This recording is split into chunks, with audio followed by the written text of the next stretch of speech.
me to the river.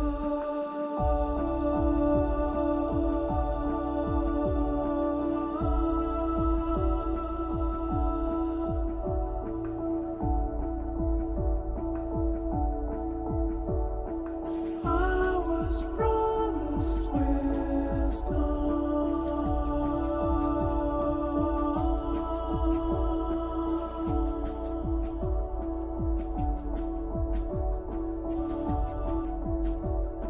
What becomes a mission?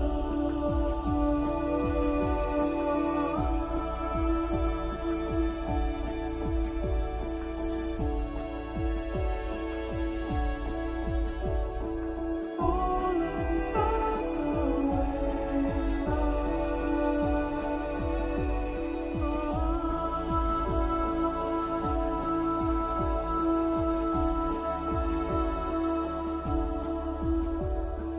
Take me to the river.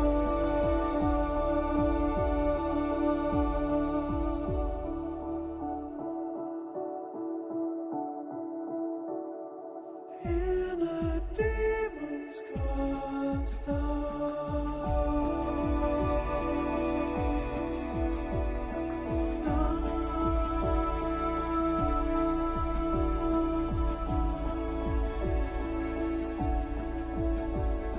spacious thoughts are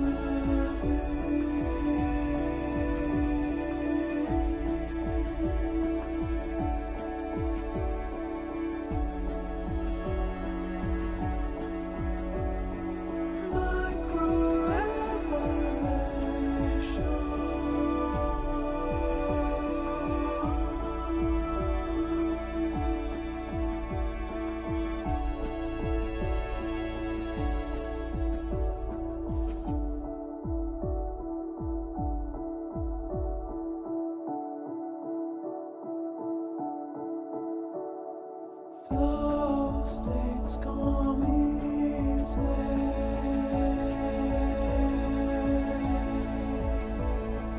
Flow states come easy.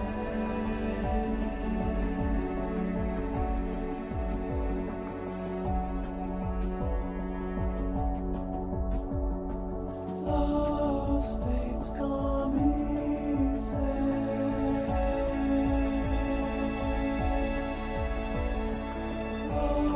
States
Heaven knows where this went wrong.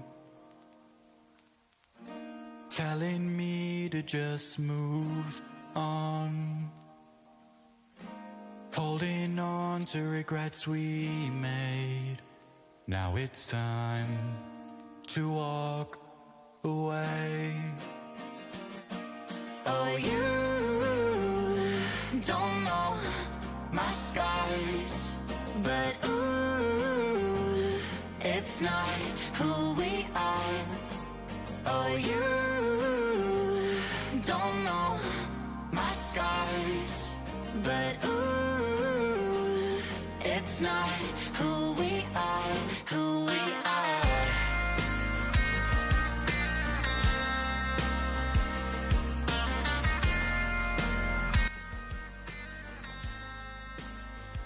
Good afternoon, everybody. It's Saturday, and I am prepared to sit down and do some more coding today. As I do. Welcome on in, everybody. Hope everyone has had a good week so far and a good start to your weekend. Hopefully we're all doing well. And I am just going to kind of sit here for next few hours and see if I can get some progress made on the chat stuff for Hex here. And basically chat about things as they arrive in my brain. Things. So that is the big deal right now. I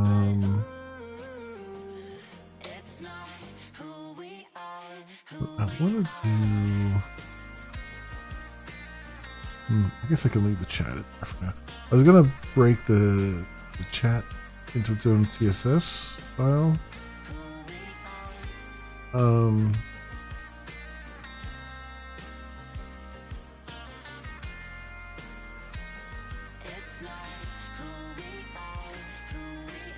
I guess I could.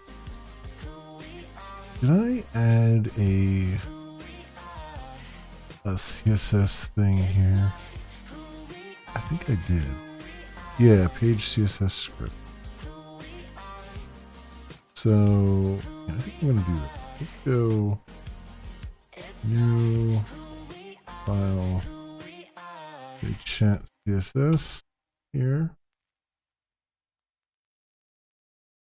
And I'm going to grab all of this. This is specific to chat. I want to get it out of the main application CSS. Put it into its own.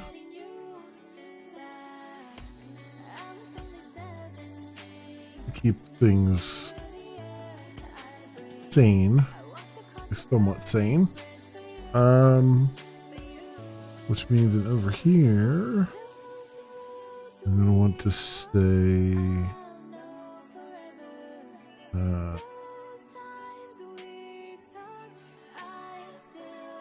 and page CSS. And I want to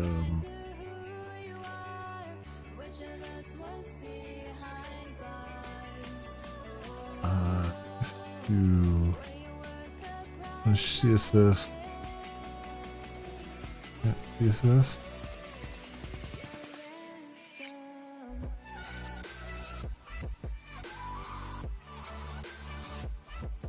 That should hopefully do it for that.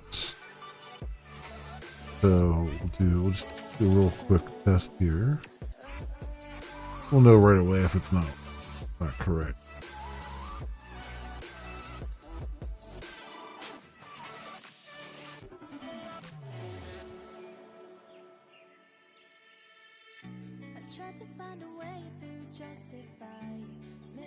Alright, that up.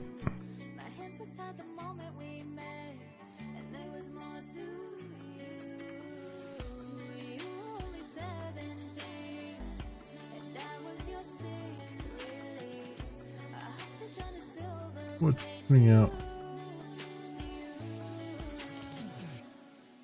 Something is printing out the fault thread back. I don't know what it is. I don't know if I put that somewhere. Maybe I put that in there somewhere. I don't know.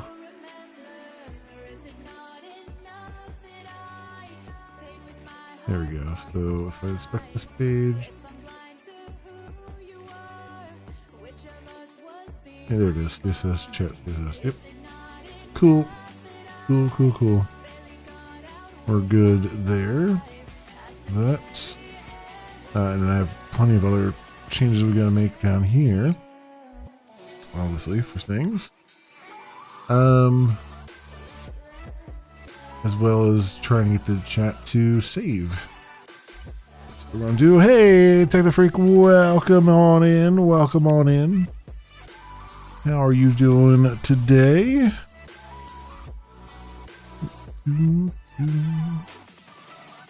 Okay. Just got up. Cool. Don't know yet. How? Just got up. Don't know yet. All right. I'll give you a couple minutes to figure out. Yeah, I'm actually just an hour late here. Mostly because I slept in and then I got up and I was like, I'm still super tired.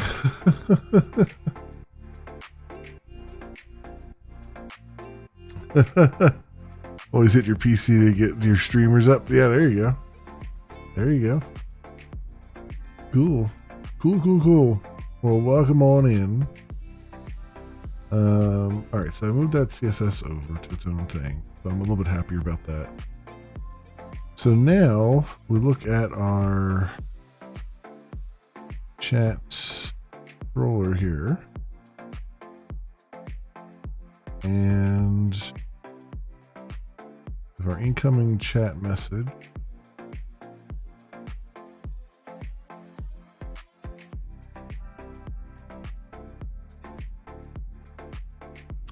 for that particular channel name,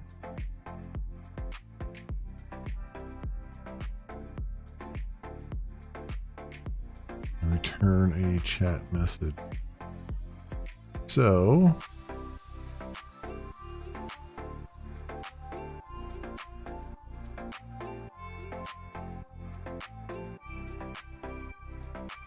this is going to have a lot more stuff in it. This chat message is going to be just a model thing.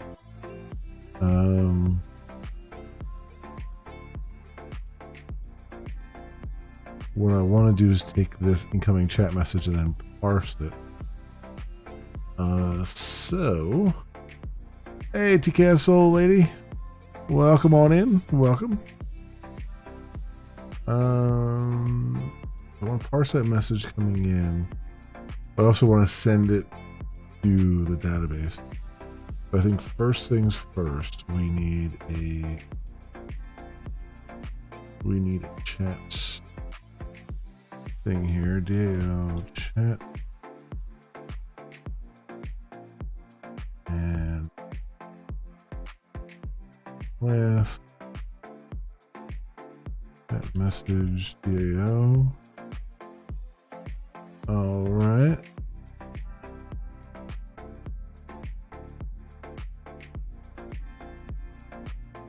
Repository.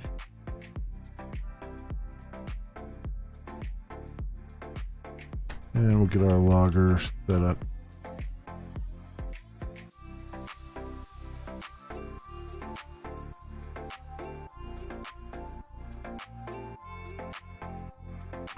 As we do, and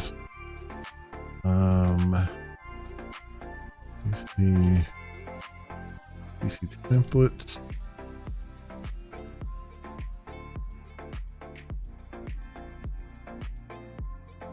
Okay. So first things first is we're going to want to. No, let me get the column in here. Private static final string columns.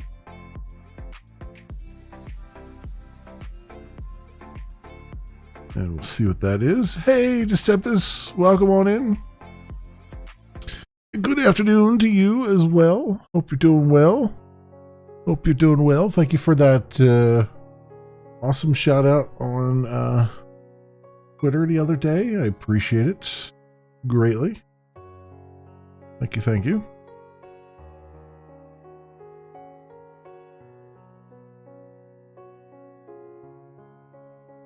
Oh, what we got here?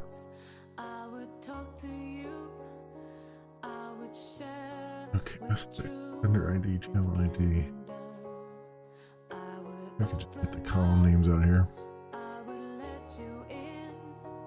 So we got message ID. Doing really well. Cool, awesome. I'm glad to hear it. Glad to hear it.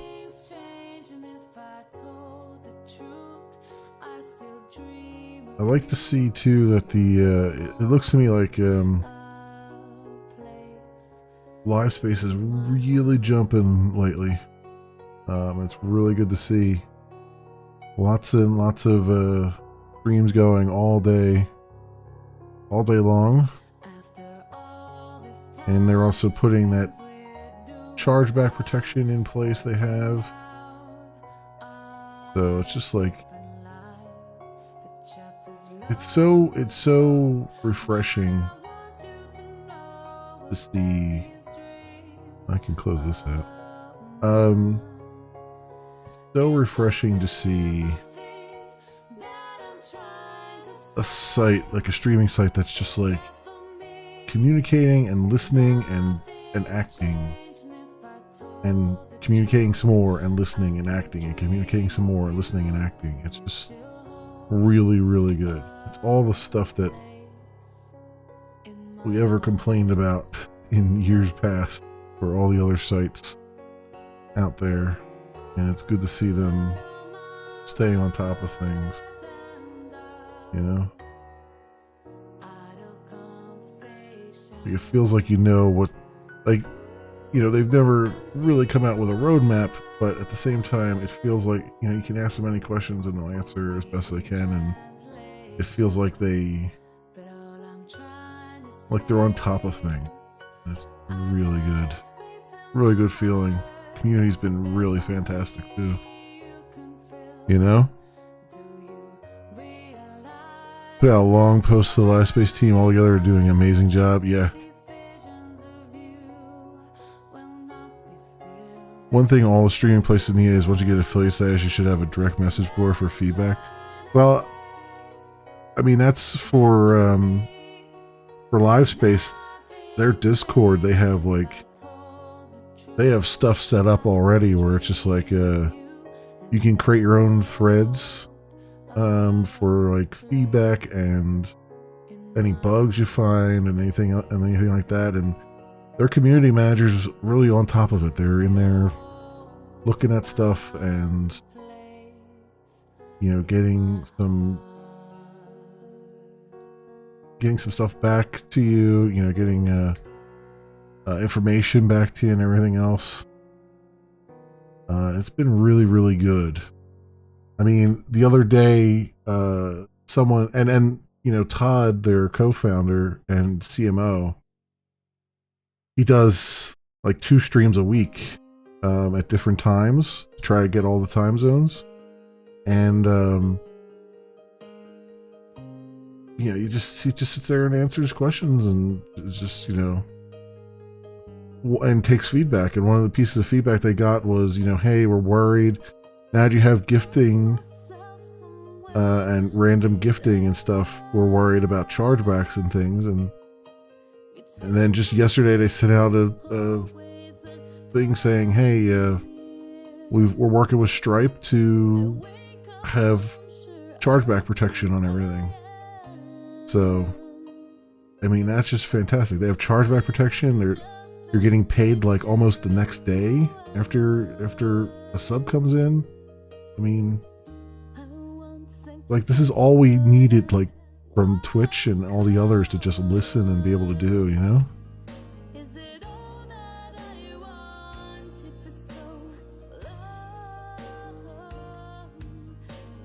Yeah, he also tries to hit different time zones. Yeah, so like he'll do, because he's in Pacific time zone, so he'll, like Tuesdays, he'll be there at like 9 a.m. Pacific, so that's like 12 my time, 12 Eastern. And then Thursdays he does like 3 p.m. Pacific, so 6 p.m. Eastern. And that kind of spreads it out so you can get both ends of the spectrum there, you know? It's really good. Really, really good. To be honest, in my opinion, I feel like LiveSpace does not need affiliate or partner status. I feel like streaming would be better without this. I think so too. Deceptus.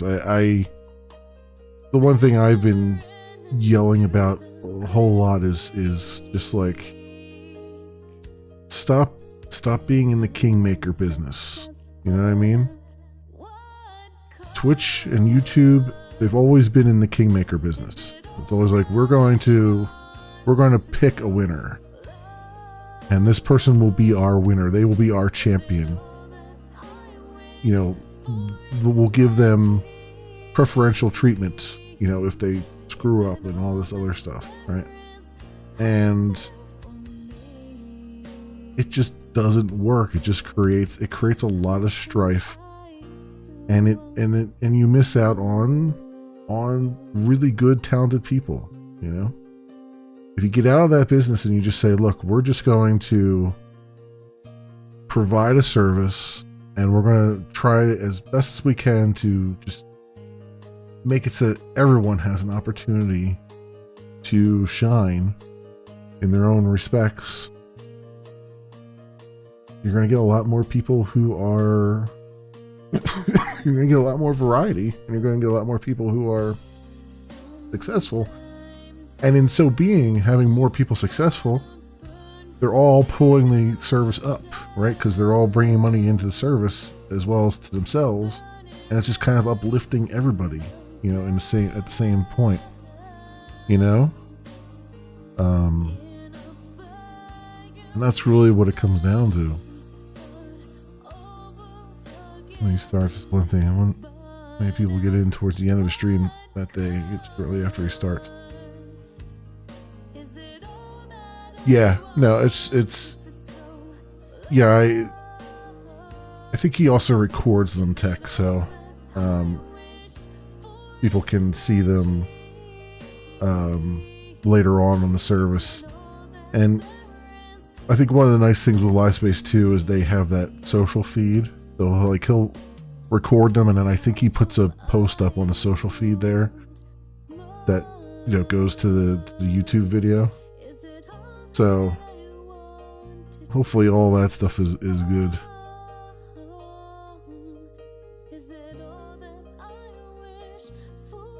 Can't just let any Yahoo do it too easy, or we get another Twitch trash all that. Well, and that's where B-roll playground. Yeah, no, and I see what you're saying. You know, it does open up the door for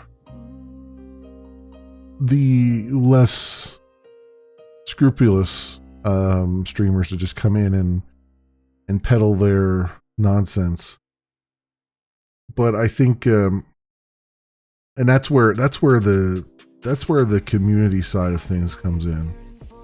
That's where, you know, you have to have a set a set of community ethics and community guidelines. It's not even community guidelines, it's more like community ethics, I think. And say, look, this is what we promote. We promote this. We promote, you know, growing together. We promote the, you know, positivity. We promote, you know, helping each other out. We do not promote, you know, intolerance and all this other stuff. And then you got to enforce that.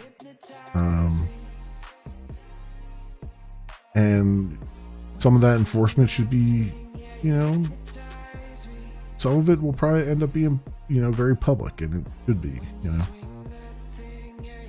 And that's really the thing. You gotta say, like, this is what we want, this is what we don't want. If you can't conform to what we don't want, there are plenty of other places for you to go. You don't need to be here. you know. And I know that rubs people the wrong way sometimes, because a lot of people want to say whatever they want to say, and they don't give it a hoot who likes it or doesn't. And to that I say, there are places to go to do that, you know. I think it's perfectly okay for a service to say that's not the audience we want, you know. I really do. And obviously context matters, and you know, there's always going to be the edge cases where someone skirts, you know, there's always going to be someone who's going to try to push the envelope a little bit and try to skirt the edge as close as they can to see what gets them banned and what doesn't, and then they're going to create a hullabaloo about it. But you know, as long as there is transparency in the decision making and a fruitful attempt at being consistent, I think you can still make it, you know. Like gaming streams, creative streams, real life events. That stuff not allowed. Or you go to your OnlyFans page and do it there. Well, yeah. I mean, that's going to be something that's going to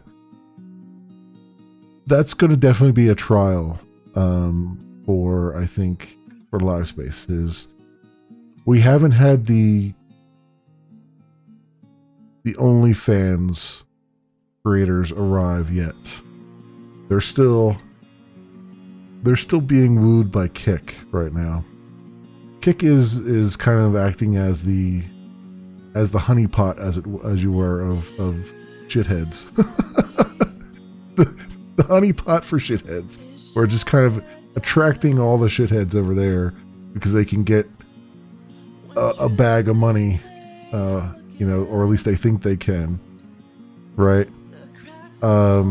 But yeah, eventually, as time goes on, LiveSpace, you know, they're going to start trying to wind their way through LiveSpace, and that's why I say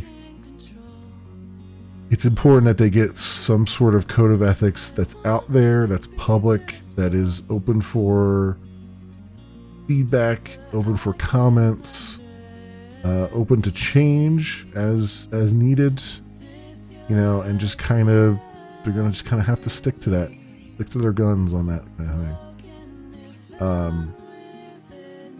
I don't know exactly what that means as far as like, would you kick somebody off the platform who is just advertising their OnlyFans, or is it, or does there have to be something else going on there? There's always going to be that gray area. There's always going to be that person that's going to be like right on the edge of decency, and you kind of have to really make a judgment call on it, you know.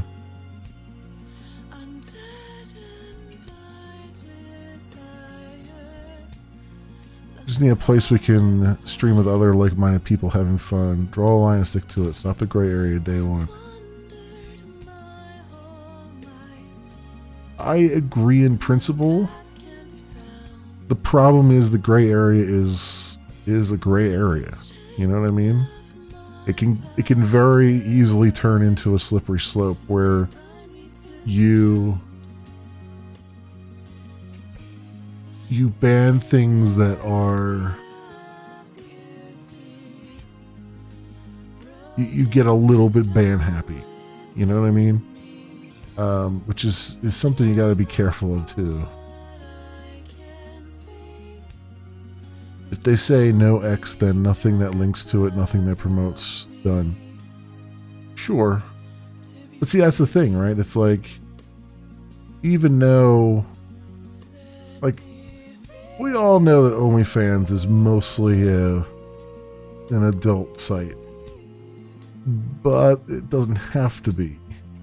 And that's why they've been allowed to sort of continue the way they've been continuing. You know what I mean? So it really does come down to, and if they're not doing it on OnlyFans, they're probably going to do it on that other, like Fansly or one of those sites, right? And so it's like,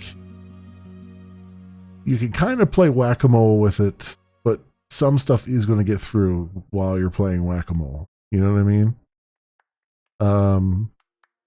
So I personally, I would like to see them say, like, you know, we will not allow you to link to OnlyFans or show it on screen or anything like that. I could see them even taking a page from Mixer's book and having a, you know, a mannequin image in their you know, terms of service that says this is how much of your body must be covered at all times. You know,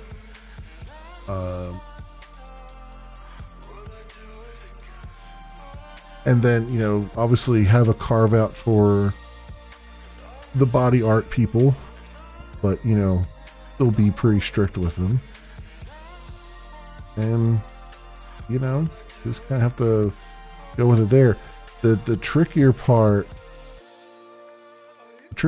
comes into, like, the, you know, the podcasts and things like that. You know, have a real dress code. You don't have this much cover about. Yeah, exactly. I mean, Mixer had a real, of all the things Mixer did, it did have a real dress code, and it was pretty clear. You know, they made it very, very clear what they allowed and what they didn't allow. And I could see LiveSpace doing something like that. Where it's going to get tricky is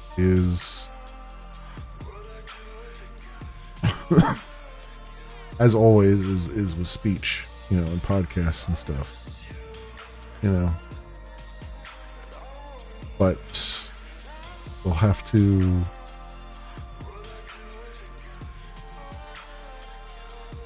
what I worry about is they're going to have their sort of DLive moment, right? Where, you know, a podcaster insinuates something without going too far over the edge, but it's enough to alienate enough of the audience that, you know, they start abandoning the platform, you know. Although, you know, DLive went a lot further than that. DLive had its own extreme problem with extremism and stuff, and didn't do a damn thing about it for a very long time. But you know, I just hope that they can kind of get all that stuff in place, and then it's just going to be and I hope that they're just open to whatever the audience, whatever the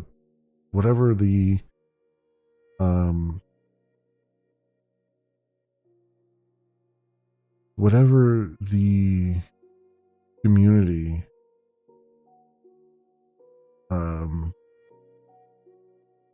whatever their feedback is. I mean, they've been very open to feedback as it is now, but a lot of the feedback has been about features and stuff on the platform, and I don't know what that feedback is going to be like when it comes to enforcement of rules and stuff, because that's where you'll start to see a lot of the divisions and stuff start to happen. And that's the kind of the sad part of the whole thing, is right now they're in a really good spot, like very positive vibes. You know, everybody's helping each other out. There's a couple trolls showing up, but they always do.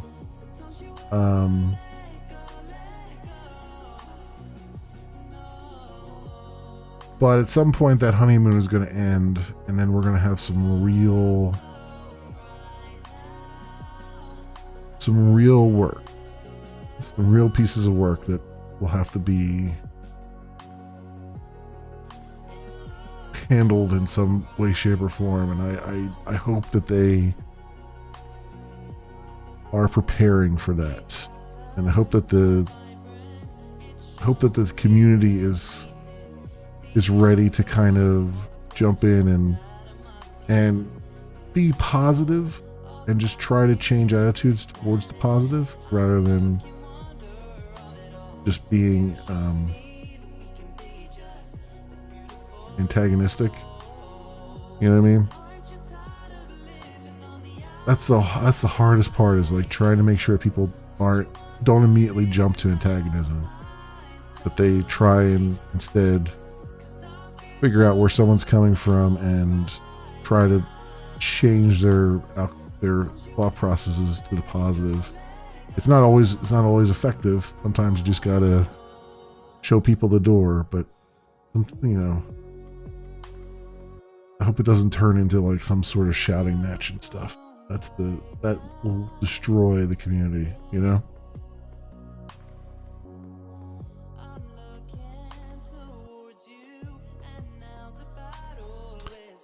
DLive went kind of odd. They pulled a Twitch and let things slide, thinking it would help them grow. Yeah, DLive was slow to just respond to a lot of things, you know. They were super slow to even respond when they couldn't pay out their creators, even, you know. They've had a number of just issues across the board that go just beyond content moderation, but content moderation was one of the big ones. Yeah. Bot and trolls is hard to really weed out. They always slip in. Yeah. Hey, Assassin, welcome. Yeah, the trolls will always troll, right? I mean, you always see that. I think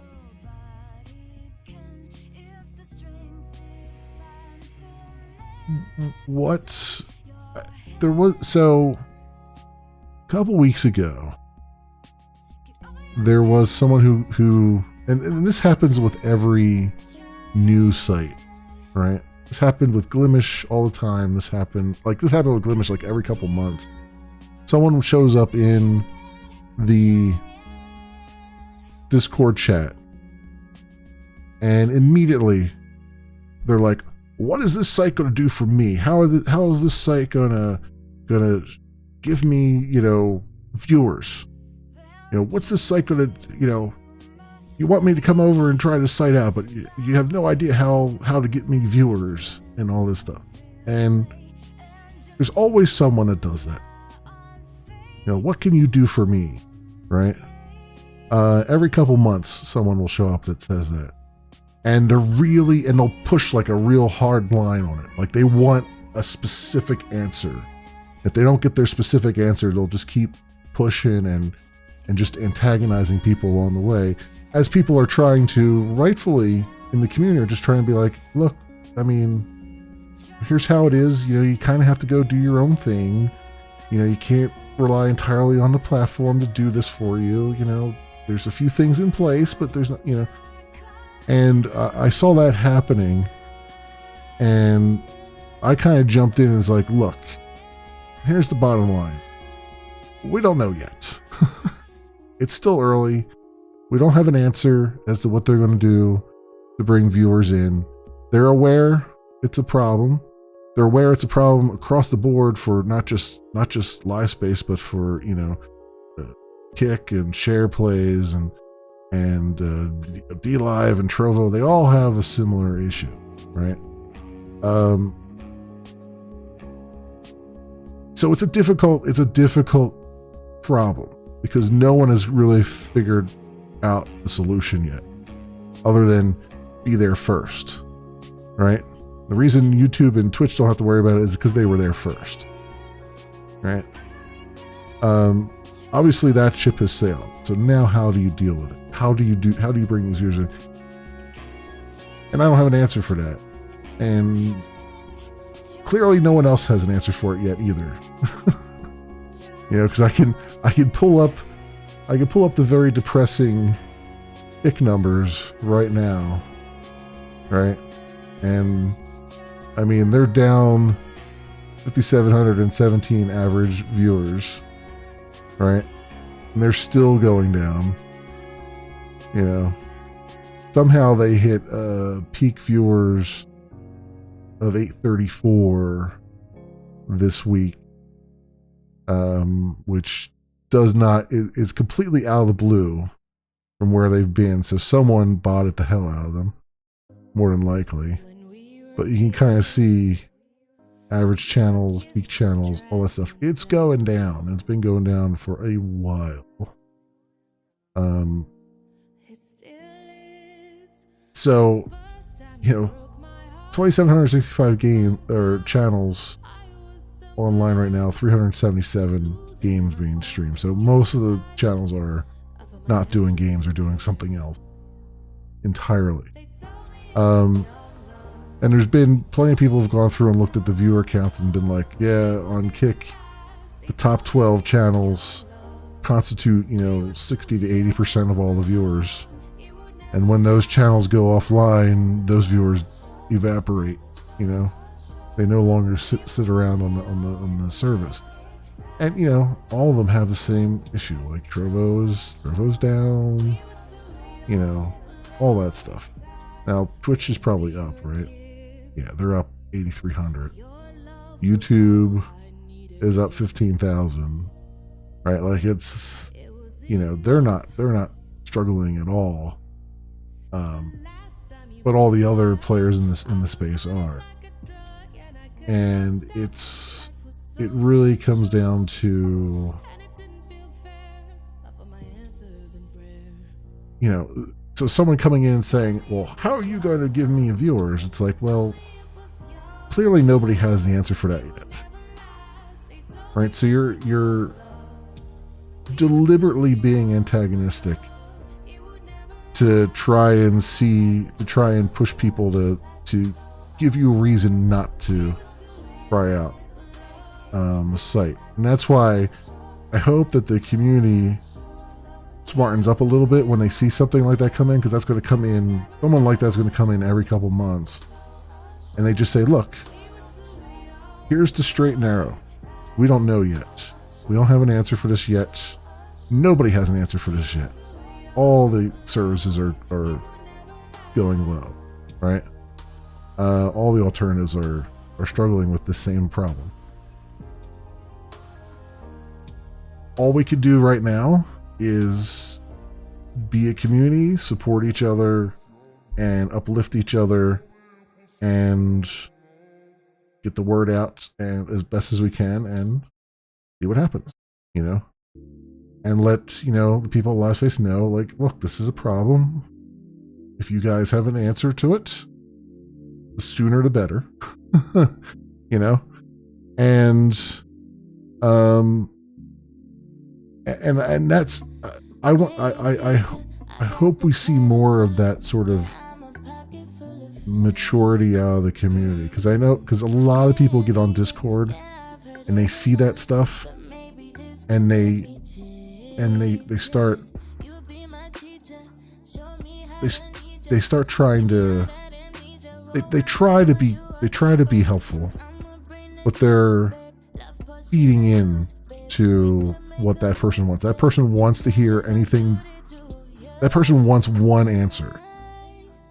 And if you're not giving them that answer, they're going to keep on ragging on people until they either get that answer or they get themselves banned. And if they get themselves banned, then the answer's already been given to them as this is not where they want to be, right?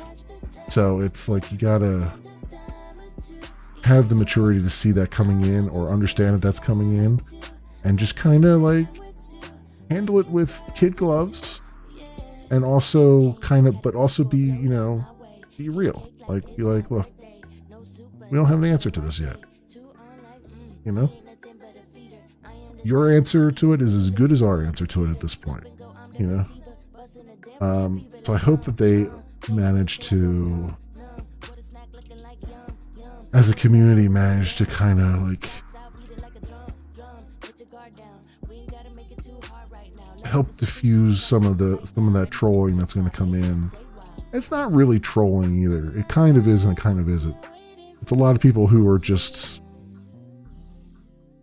I think they're trying to rustle some jimmies to see if there are people who like to rustle jimmies just to see if it's a place where they should spend any time on, right? If they get if they don't get the particular answer they want, then they assume that this is a place that isn't serious about what it's trying to do. But if they get a more, let's say, corporate answer, or more, I guess, professional answer, a more honest and professional answer, I guess, then maybe they'll give it a shot, or maybe they'll just go back to Twitch. You know, it's just you get a lot of those tests, those community tests, and I hope we pass a lot of them, you know.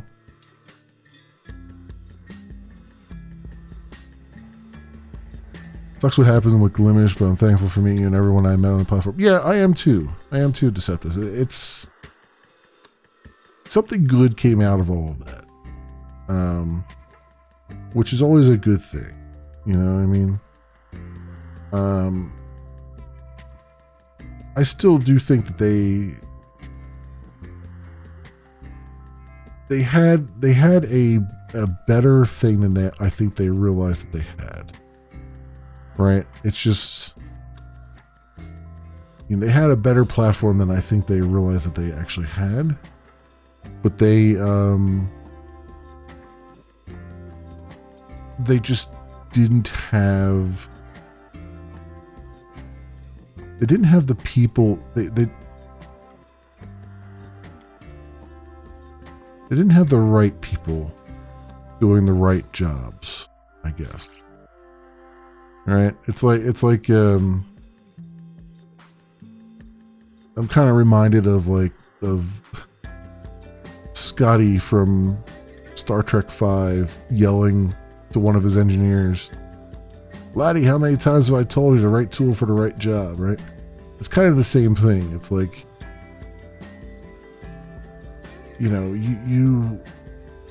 they didn't really put the right people in the right positions that they needed. Or even for that matter, they didn't bring in people they needed to bring in. There was an attempt to bring in some of the people that they needed to bring in, and then they just kind of abandoned it. So that was not a technological failure, or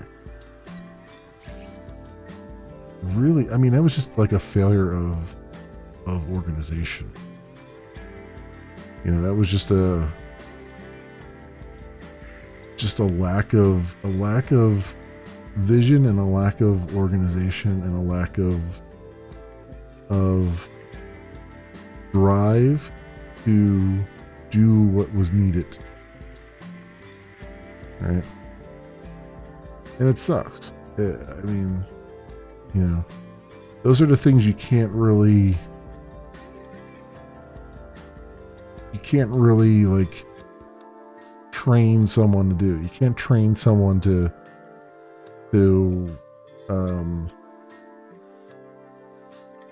be attentive necessarily. Can't really train someone to be organized. It's something they kind of have to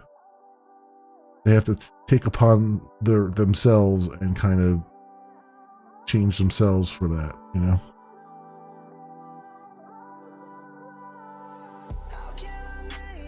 Also, I hate how Glimish went in the end. I miss the people we had there. Yeah, Yeah. Well, I mean, simply put, they just simply ran out of money. And a lot of that was just, most of that was just, again, not wanting to spend the time necessary to actually come up with a good vision, a good strategy, what they wanted to do, you know?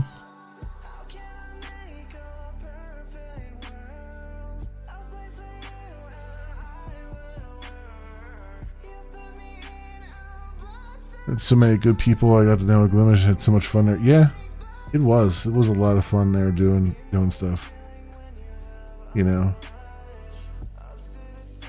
I mean, I miss being able to, contribute to something. I think it could have done wonders.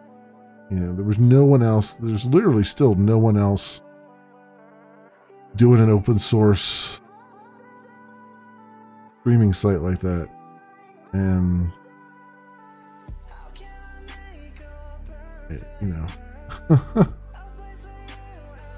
I would love to see LiveSpace open source themselves. I don't know that they ever will, but that would be fantastic. Because I honestly think they have enough positive vibes going on with them that they could probably get the open source community to come in and help them out for free, you know, and just come in and just do pull requests and all kinds of stuff. I certainly would help them out for free. You know, I wouldn't be allowed to get paid for it anyway. So, you know, I would definitely pitch in for that in a heartbeat. But you know, it's down to what they want to do. It's a lot more management, and it's a lot more, and you have to really have more of a vision of what you want to do, because otherwise you're going to have a lot of people contributing to the project things that aren't a good fit, you know. So I totally understand why they wouldn't want to, you know, because you're already busy, and then that's just like making you 10 times busier trying to manage all that, you know.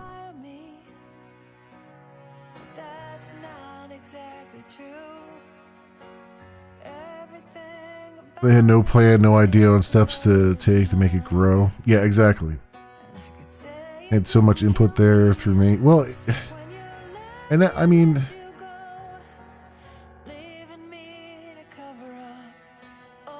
that's such a sad state of affairs, though, right? Like, if I'm the only one, like, I had no power at Glimish at all, right? I was just a dude just contributing code and hoping that it would get accepted, right? And the fact that I've had so many people say, oh, we felt like we actually had so much input that we could get through what you were doing. I'm like, why couldn't that have been the way it was done, you know? Even after I stopped doing it, the next thing they did, they were like, "Oh, we're going to go into beta, but we're going to do it in secret. We're not going to stream ourselves writing code for the beta." I'm like, what is wrong with you? Like, literally, I have people coming to me going like, "This is the best ever," because we feel like we can actually, you know, have a voice in what's being made for the site that we're using, right? And yet they're pushing for, or they were, you know, Glimish was pushing for like the exact opposite of that. I'm like, what is wrong here? Like, that doesn't make any sense. I'm like proving out the opposite thing is better. and they're still doubling down on what they had, because it was the only thing in their minds that worked at one point in time. And the only reason it worked for them is because they were adverse to any kind of negative feedback, you know? That's why they wanted to keep everything quiet. Oh, we don't want any negative feedback about what we're doing. And I'm like, that's part of the deal, right? Like, you know, people are going to come in and be like, that is the crappiest looking thing I've ever seen in my life. And be like, it probably is. Yeah, it probably is. I'm doing the best I can, though. You know? It's just like, it's so strange to me that, I mean, it's strange to me, but I understand it too, because I was at that point in my career at one point too, where, you know, the imposter syndrome was so strong that any kind of negative feedback would trigger it. But I've gotten to a point now where I'm like, you know what? I've been doing this stuff for so long.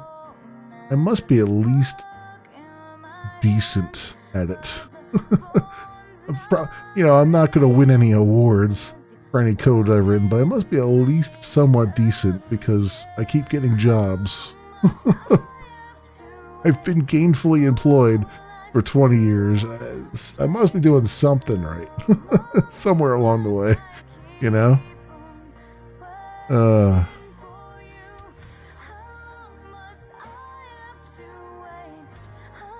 I mean, this out you get a Twitch setup. Yeah. Yeah. Yeah, it's you know. It's also I mean, when you get to the level of a Twitch, the cacophony of input coming in would be a bit too much, I think, for anybody, you know.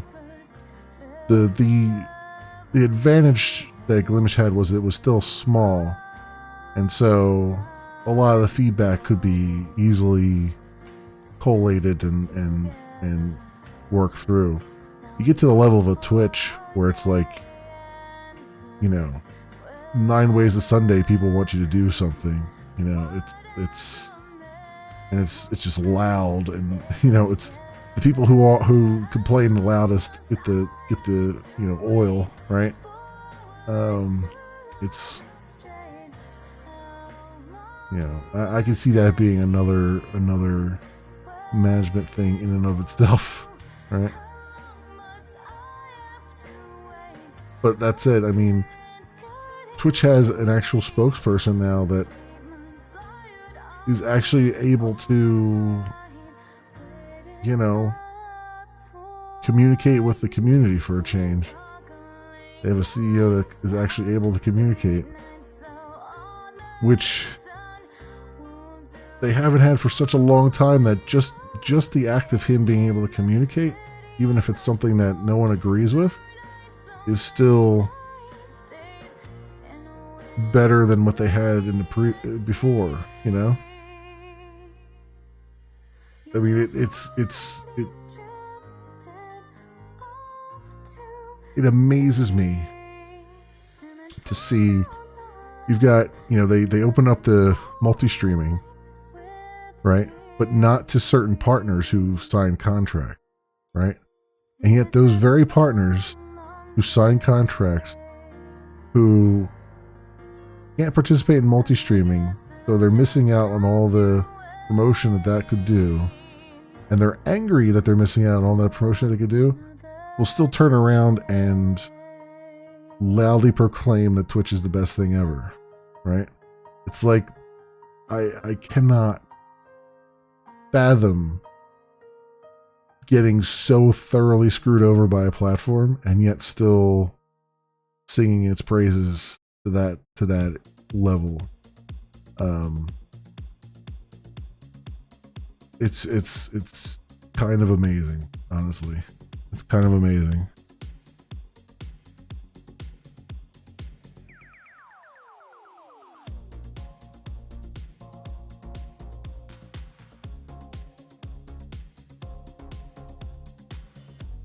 Twitch still had a handful of creators that just went through ideas and sent them up the chain. Yeah, it's true.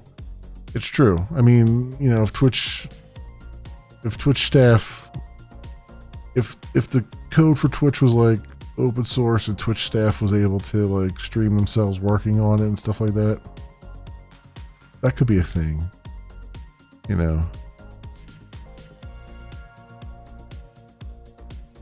You need to multi-stream to bring in new viewers, expose on the new people stuck in a rut, and how big the streamer is. Yeah, I mean that's the real. I mean that touches on the big issue that there is right now, which is, and I wish streaming sites would learn from the past, right? Like Mixer and DLive both prove this out, which is you can't pay for big streamers and expect those viewers to hang around. Like you'll get the big streamers will come in, they'll get their bag, they'll bring however many of their viewers over they can, and then that's it. As soon as they're done streaming, they're done streaming. They're not going to send their viewers off to anyone else on the platform, because to them that's not what they're getting paid for. You know, in their mind, they're just there to do their time and get their bag and go, right? Or if they do send them off to somebody else, they'll send them off to whoever they think is a small streamer, which in their minds is actually probably a very large streamer, you know. And that's, you know, Kick has proven yet again that is not a viable model for bringing in actual viewership. You need not only medium-sized creators, but you need small creators too. You need basically everybody. You need everybody to be on an equal playing ground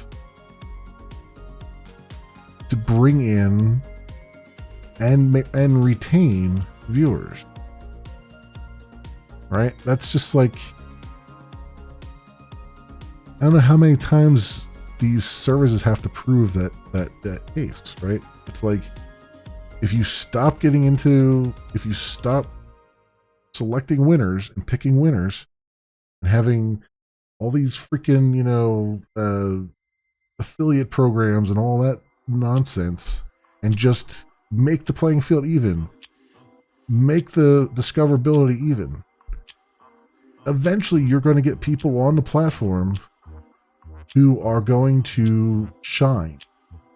People you've never heard of before who are going to shine, and there's going to be more of them because they're going to be more visible, and people are going to stay on the platform because they're going to have more than one person that they actually give a damn about on the platform, right? And that's going to uplift everybody because those people theoretically are going to share their audiences with other people through hosting and stuff. And it's just like,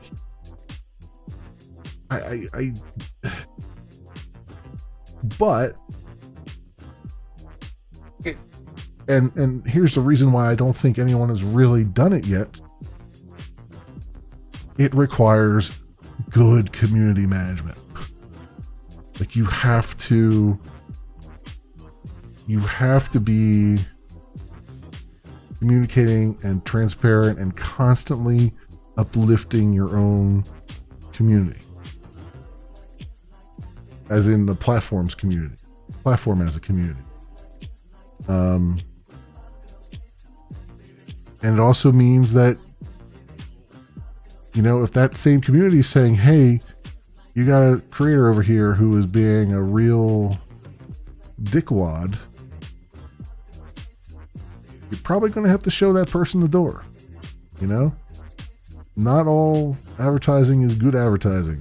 You know, I know that's antithesis to what Kick has been doing, but you know, sometimes you know,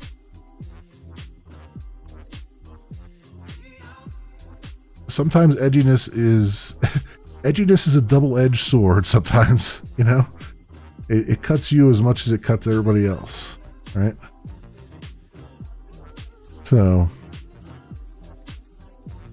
Most students are required to get paid and move on where the next check comes from. Yep. Pick up viewers and keep them on a platform when big ones get off. The ones that also connect to smaller mid-sized streamers. And it's the same thing. And it's the same thing tech with gaming, right? This is why I got upset on Twitter the other day. Where they were like, you know, a publisher was saying, "Oh, you know, we did this all ourselves. You know, we made 1 million downloads, and it was, you know, we had no influencers helping us out." And it's like, and then they show a screenshot of influencers literally helping them out, you know, like putting videos up. But because those influencers who put those videos up didn't get millions of views, in the publisher's mind, they were worthless, right? And it's like, it's incomprehensible to me, because the very people you want, like, the very people you want shouting from the mountaintops about your game are, by definition, probably the smallest creators out there, right? Because they're niche. And you fill whatever niche they love. You know, hey, you got someone who only likes space simulators, and you release a space simulator, and that person picks up your game and absolutely runs with it, loves it, you know, is shouting to anyone that will hear about it, right? Those are the people you want. And yet they ignore all of them and go for the, oh, let's go, you know, try to get this person that has 1 million subscribers to do a 30-minute video on our game. And then they complain that the person who's got 1 million subscribers says, hey, look, I don't have any time. First of all, your game is not something that I normally would do. And second of all, I don't have any time because I'm busy with all these other games. So if you want some of my time, you got to pay for it.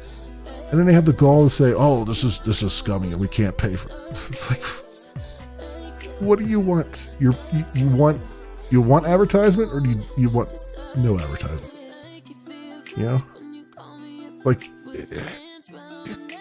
maybe you gotta reevaluate your priorities. You know, maybe that small little YouTuber that would love to play your game, if you just gave them a key, you know, is the one you want to be going for, and not the millions upon millions upon millions of views. You know, just say it. Word of mouth is weird that way, you know. Anytime anyone puts up a video of a game, it helps expose it.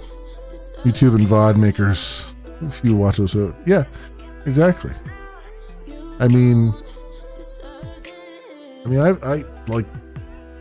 I've never been a big YouTuber or a big anything, right? And I still have people, you know, say to me like, "Hey, that game you're playing looks really fun. I'm gonna go buy that game that you're playing." Now, it's like what? 1 sale, 2 sales. I get it. I'm small potato, right? But who knows? Maybe that person will go off and tell their friends, and maybe they'll get more, you know, maybe you'll get more, you know, sales out of that. You know, one way or the other, you got a sale you wouldn't have otherwise gotten. You know, like, Jesus, like, I get it. You got paychecks and payrolls to fill and all that stuff. I understand it's a rough industry, but sometimes you just gotta play the game. You know, sometimes you gotta find creative ways of getting your name out there, you know, that don't compromise any of your ethics, right? You know, one thing I saw stats on numbers from shared links for a game. Big streamers got 90%. They looked at and they didn't buy, but smaller to mid streamers had 98% click and buy rate. There was 5,000% higher in sales than the bigger ones overall. Yeah. Exactly. It's, you know, it's harder. It's a more difficult. I think what throws people off is it's a more difficult path, right? Especially if it's a developer who is self-publishing. Because if you're a developer who's self-publishing, you're already super busy. And now you're like, well, now I got to go trolling to find all these small creators that are hard to find in the in the first place because of the algorithm.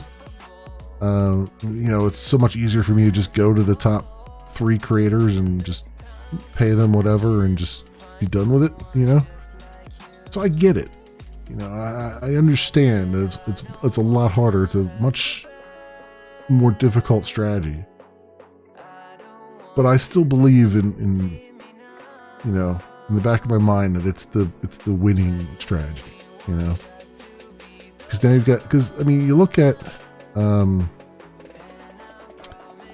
how many people will buy any Bethesda game that comes out, or how many people will buy any Paradox Interactive game that comes out. And Paradox Interactive, the last couple of games they've put out have been total crap. Let's be completely honest here. The last couple ones have been pretty crappy. And I like Paradox in general, and they've been turning out some real stinkers lately, right?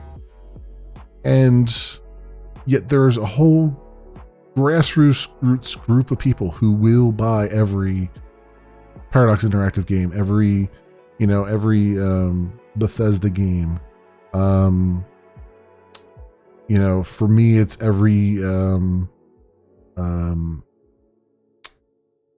oh God, what was that? Oh, I just had the name on top of my head and I lost it. But the developer for Cosmic Star Heroine and Cthulhu Saves Christmas, and all that stuff, like that developer puts anything out, I'm right on top of that, all that stuff. Like, it's just, you have that whole grassroots effort, and that all came because they actually reached out to smaller communities, and those are the exact people who love those types of games who will jump on every game, and try it out, But they'll also tell it like it is. If you release something that isn't good, they're going to tell everybody it's not that good. And they'll have an oversized influence on their community, right? Because their community knows that that's all they ever play. And if they say, yeah, this isn't that great, that holds a lot more weight than a million subscriber YouTuber who it just happens to be dabbling in something,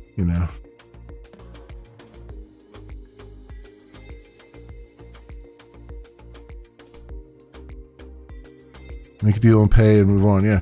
Look at Spaceborne. A solo dev never went to big streamers. They came to it later on. Once smaller ones had mid-sized ones see them make vids on it. Now, the last 6 months, bigger streamers and YouTube makers moved on the game, blowing it up. Yep, exactly. Yeah, Spaceborne's a good example of that. Where did I learn of Spaceborne? I learned of Spaceborne, the first one, from Base Game Junkie. And that's, we're really getting niche. When we're talking about Space Game Junkie, we're really getting niche there. I mean, he's got a good sized community, but he's definitely got his priorities around simulation games and stuff. I learned the first one from him and saw a little bit of it, and I was like, oh, this looks pretty cool. And then I started playing it. I was like, yeah, I'll definitely play Spaceborne 2. And as soon as the demo for that came out, or the early access for that came out, I jumped on that, and that was a ton of fun, But yeah, I mean, that stuff, it works, right? It's like, word of mouth can work. It's just you have to. It takes a lot more work on the side of the dev to find those communities that would be interested in it. And that's the really difficult part, is finding those communities. And I get, especially for a solo dev, like, you're busy. You're writing code, you're doing all the marketing, you're doing all this, you're doing all that, But yet, if you still manage to find that niche, like, all of your efforts are not for naught. Like, doing that research is not for naught, right? You're going to have some sort of return on that investment, on that time investment. Probably it may not be a huge return on that investment, but it's definitely it'll be noticeable, And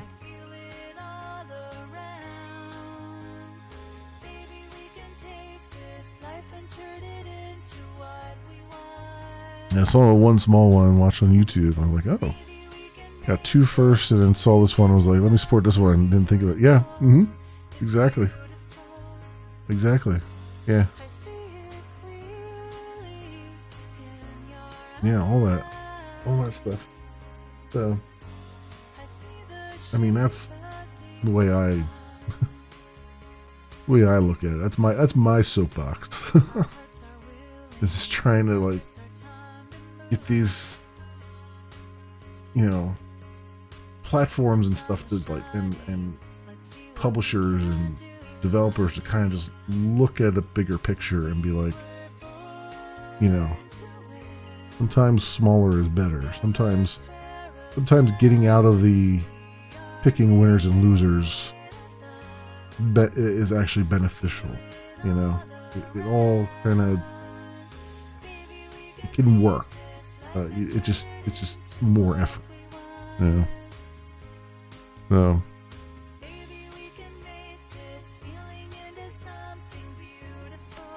SB2 jumped from 500 positive to 2,800 positive reviews. Yeah, that's crazy, right? Crazy. And I bet Spaceborne 1 probably doesn't even have even close to, probably only about 500 positive, right? Like, I doubt it has anywhere close to 1,000 reviews on the first one. And the first one was definitely jankier, control-wise and stuff, and yet it still had that charm to it, that Spaceborne 2 has. Spaceborne 2 has 681 mostly positive. What does Spaceborne 1 has 681 mostly positive. Yeah, see, there you go. Crazy, right? But it's like, yeah.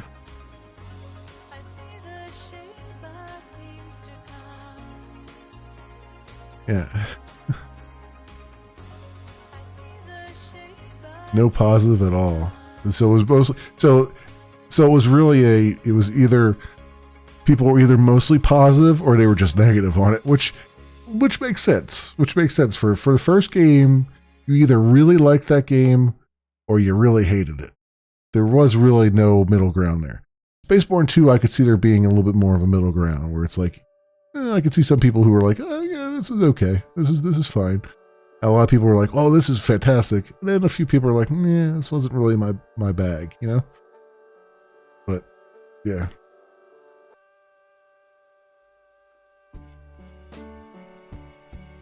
Yeah, they always, every little bit did that. Yep.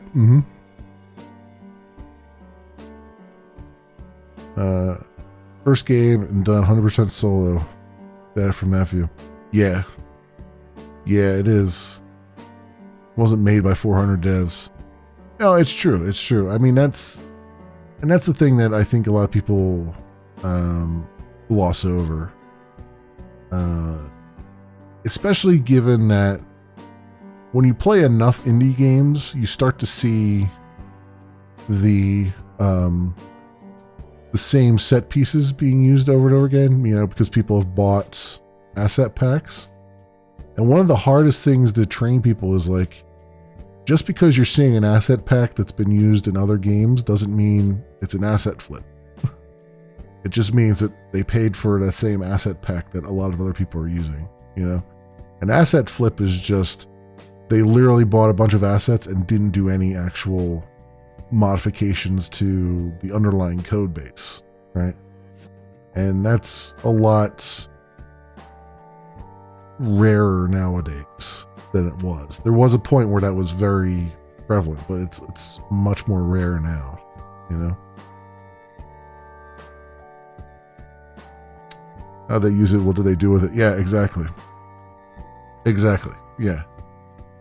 Because like an asset flip, so the difference is like an asset flip would be like Unreal Engine 5 comes with a first person shooter example, right? And we've all seen, believe it or not, we've all seen that example because it's got the stripe menu and it's got the very basic, you know, energy and power and ammo counts and all that stuff, right?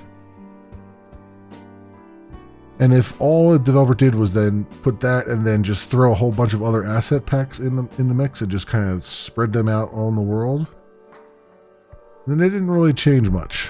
And then that's where you're getting into an asset flip. Whereas, hey, maybe someone did use that menu, the stripe menu, and maybe they did, you know, use some of the, you know, ammo count, you know, icons on the UI and all that stuff.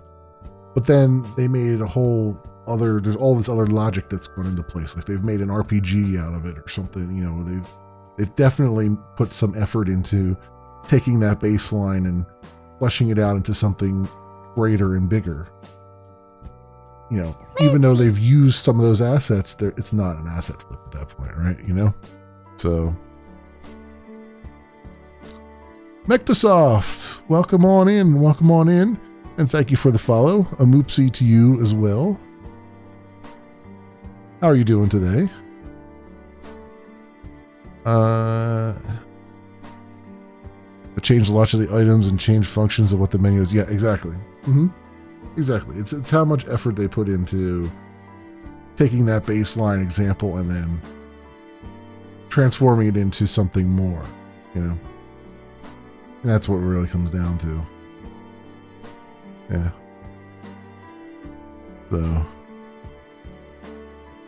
So all of those things. Oh, my camera has frozen. Oops. Let me go fix that.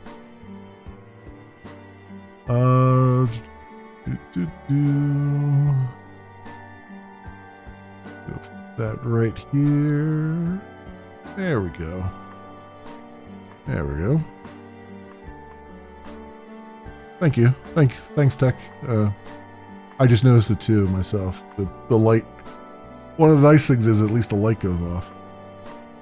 But I also almost never notice it because it's off to the side here. The one thing I did forget to do is to get some water here. So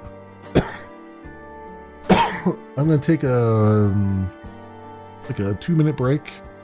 Get some water, perhaps, you know, take a biology break as well, and I will be right back, my friends, and we'll get this database going here. So I'll be right back.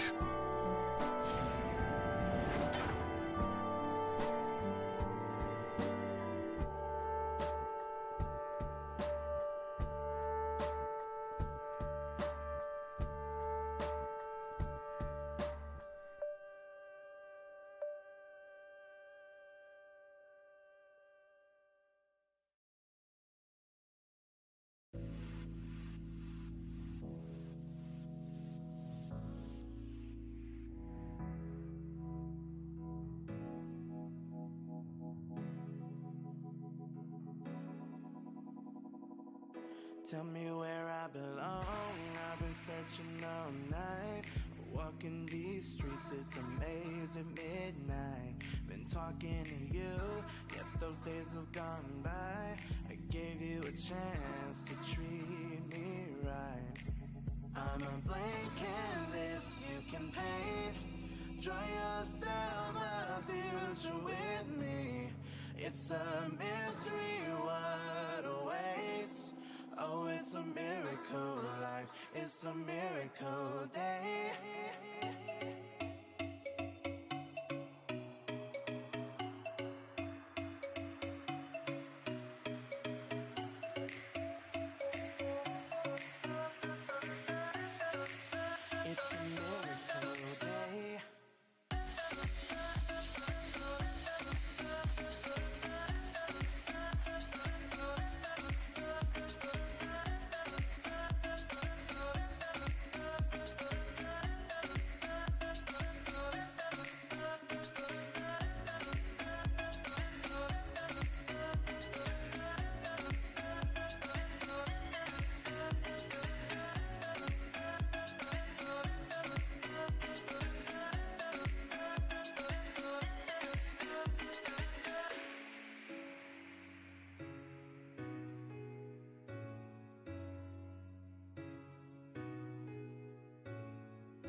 You say it's all my fault, I walked away from it all.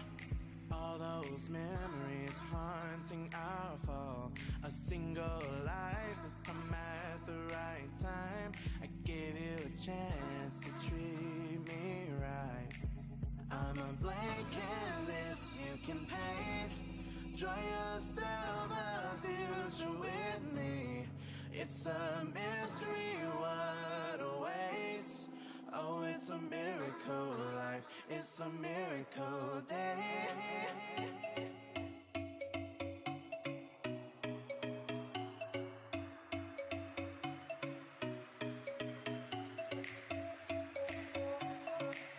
It's a miracle life. It's a miracle day.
Okay, I am back. Good stuff. Good stuff all around. I think what we want to do here is get an insert going. One of the other things I wanted to say too, another point I wanted to make about theming streaming sites in particular, and this is why I'm so passionate about like them being transparent and really communicating and supporting their communities, is every time we lose a streaming site, we lose good streamer, you know? And that's the thing that always bothers me, is every time one of these streaming sites goes away, we lose good streamers in the process. The ones who were just,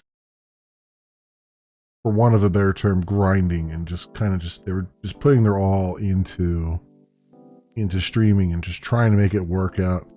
And through no fault of their own, the platform they put all their effort into just collapses around them. And they understandably are like, you know what? I'm out. I'm done. Hanging up the spurs. You know? And that's the real shame of it. That's why I sometimes am a little bit harsh on, you know, on sites like share plays and stuff like that. It's not that I want them to stick around. I want them to succeed, but I see them making a lot of the same mistakes that I've seen before in the past, and it worries me because I want them to, because again, if they implode, God forbid, they're going to take streamers with them. That, you know, there's going to be streamers that are just like, yep, I'm done, you know. And every time that happens, it's without fail, we lose good people. Thanks Deceptus.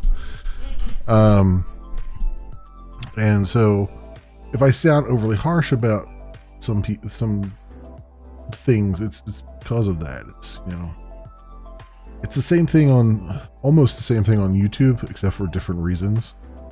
You know, a lot of the people I used to do collabs with, or, you know, were making YouTube videos, Let's Plays at the same time I was making them, or started around the same time I started. You know, they did their channels religiously for, you know, an upload a day for a year, 2 years, 3 years, and then they just got so frustrated with the algorithm not helping them out, they just kind of gave up on it, you know. And they were good YouTubers. And I've seen the same thing with streamers who just, like, they're good streamers. It's just that, you know, they just can't, the platforms just don't support them. And that's the part that annoys me the most, right? Is just seeing these platforms make mistakes that have been made already by other platforms, not learning from the mistakes of other platforms. Not so much because they're not learning, but because it's not helping them to be stable and sustain themselves and stick around, you know. Without fail, they will take streamers down with them, you know, and it sucks. That's the part that really, really sucks, you know.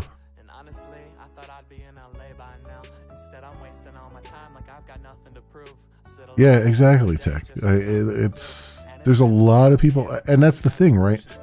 There's been so many streamers who just want to find a home, and they think, you know, they get onto a service that they really gel with, and they say, this can be my home, I'm going to turn this into my home, and then that service doesn't support them, doesn't support itself properly, makes a lot of the same mistakes that have been made previously, doesn't learn from its mistakes, doesn't learn from the mistakes of others, and then disappears seemingly overnight. And then those people are just, you know, they're like, well, I'm done, right? I tried. I gave it my good old, you know, huge effort, and then, you know, now it's gone, and that's the part that sucks. That's the part that really sucks. I just want the platforms that are here now to commit to making themselves better for both streamers and viewers, and just, you know, instead of just being in it for a tax write-off or whatever it is they're trying to do, you know.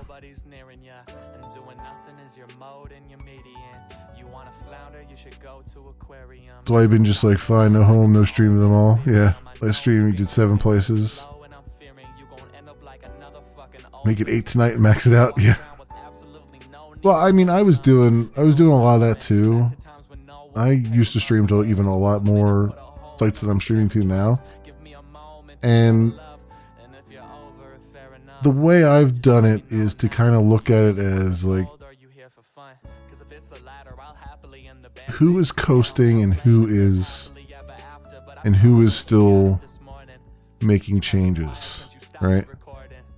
And I've gone back and forth a couple times on whether or not I wanted to keep restreaming to Kick, but they are still making changes, and I'm kind of still on the fence of like, maybe I'll give them a chance to try and woo us with whatever this thing is that they're supposedly working on.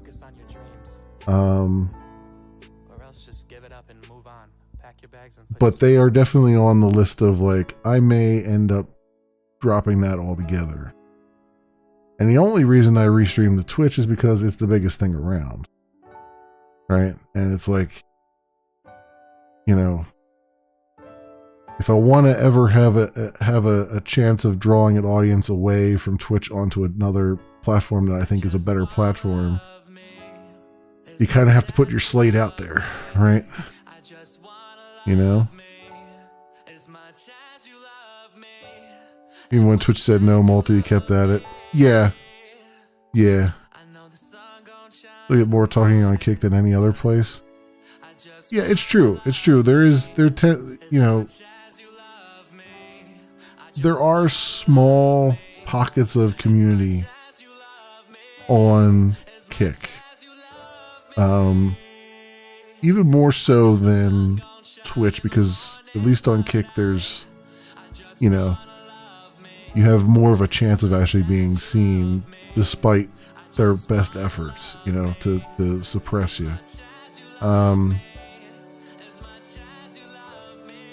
Because Twitch is just a numbers game at this point, right? It's like there's so many people streaming on Twitch at any given time that it's almost you're on the wrong side of the curve as far as the math is concerned with that, right? Whereas at least with Kick, the math, even though it's pretty grim, you can still kind of eke out a small community, you know?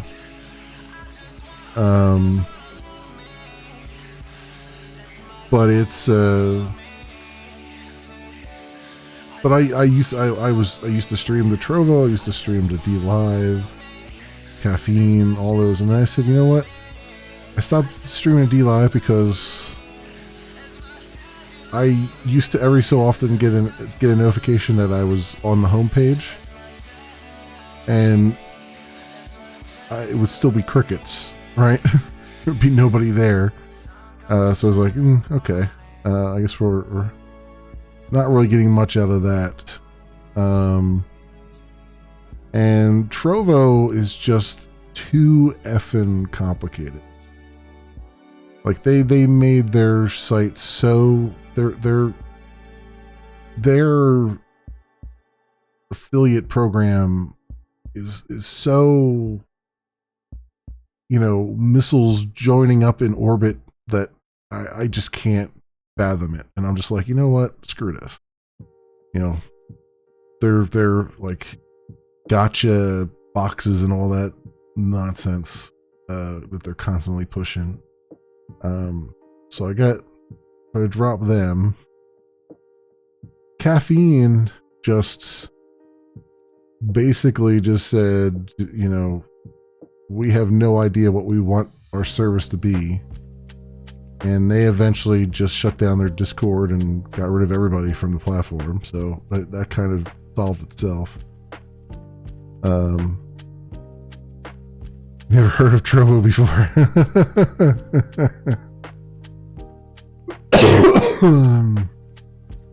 You still stream Trovo on DLive?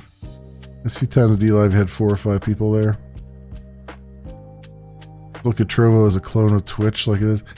I don't even think Trovo is a clone of Twitch. It used to be a straight up. It used to be a straight up clone of Twitch. Now it's just a weird amalgamation of stuff. Trovo is what happens when someone has an idea and they refuse to ever revisit it and see if it's actually a good idea.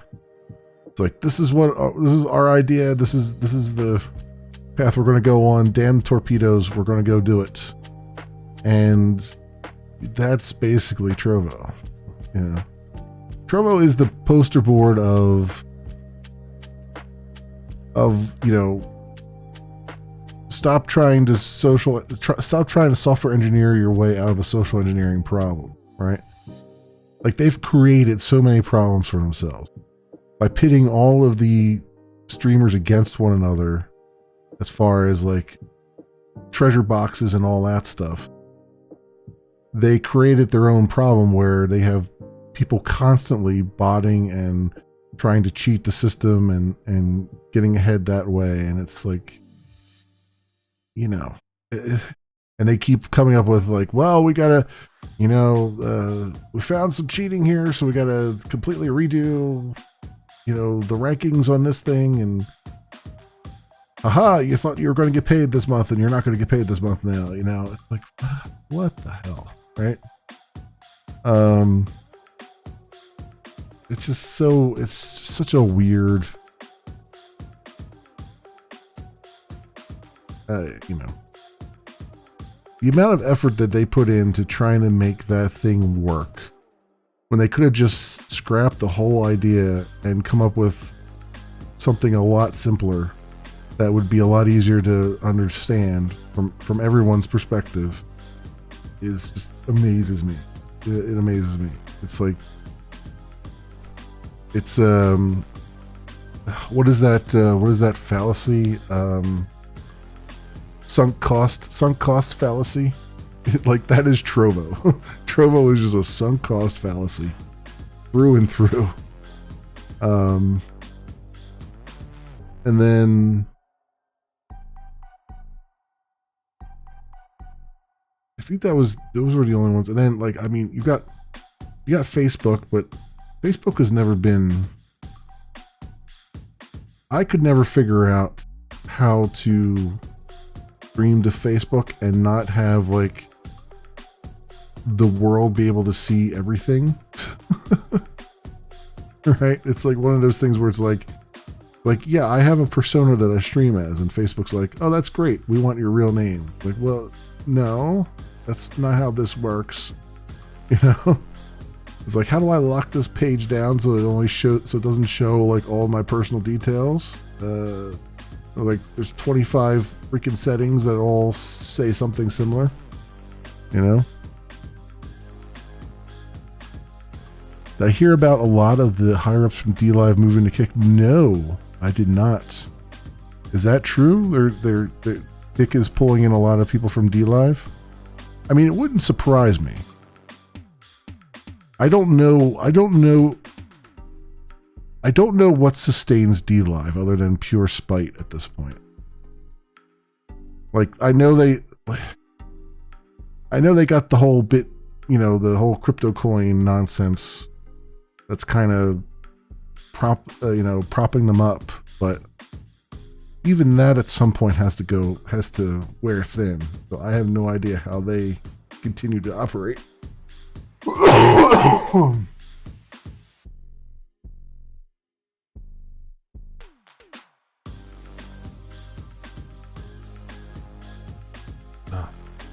Excuse me. Sorry about that.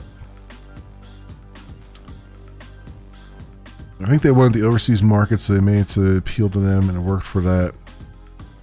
Who spoke English? Yeah, that was the other thing. Tech is like you go on Trovo, and it was like habla español muy bien. You know, that was it is true. It has already happened. Oh, really? Okay. I did not know that. That'd be interesting. It'd be interesting to see if DLive continues to be a thing. Then, if a lot of the higher ups a lot of the uppity ups have gone.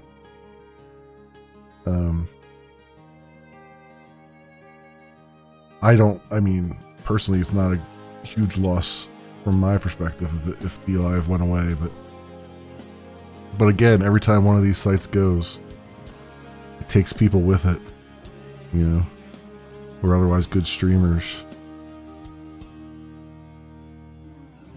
Tidy is now staff on Kick. Really? Really? Holy hell.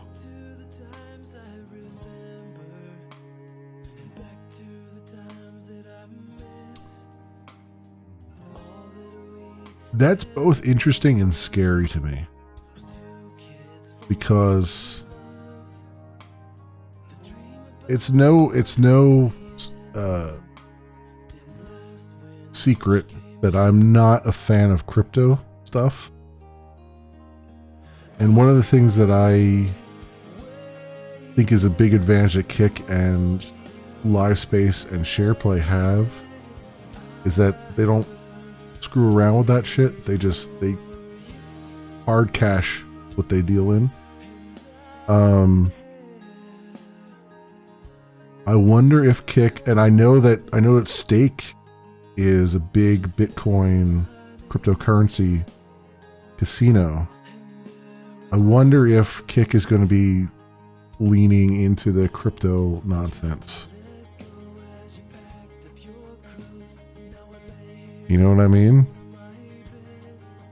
Like 4-ish or months so, or okay. The Kick will start to merge into DLive stuff. Yeah. Well, I mean, they're not that. The apple doesn't fall far from the tree as far as those sites go. But if Kick starts leaning heavily into the crypto nonsense, I'm definitely probably out at that point, because I don't want to deal with that nonsense. I really don't, you know. But I could see that being a thing. Like if they have bits like Twitch, but you have to buy them with crypto coin or something like that. Because here's the thing with that.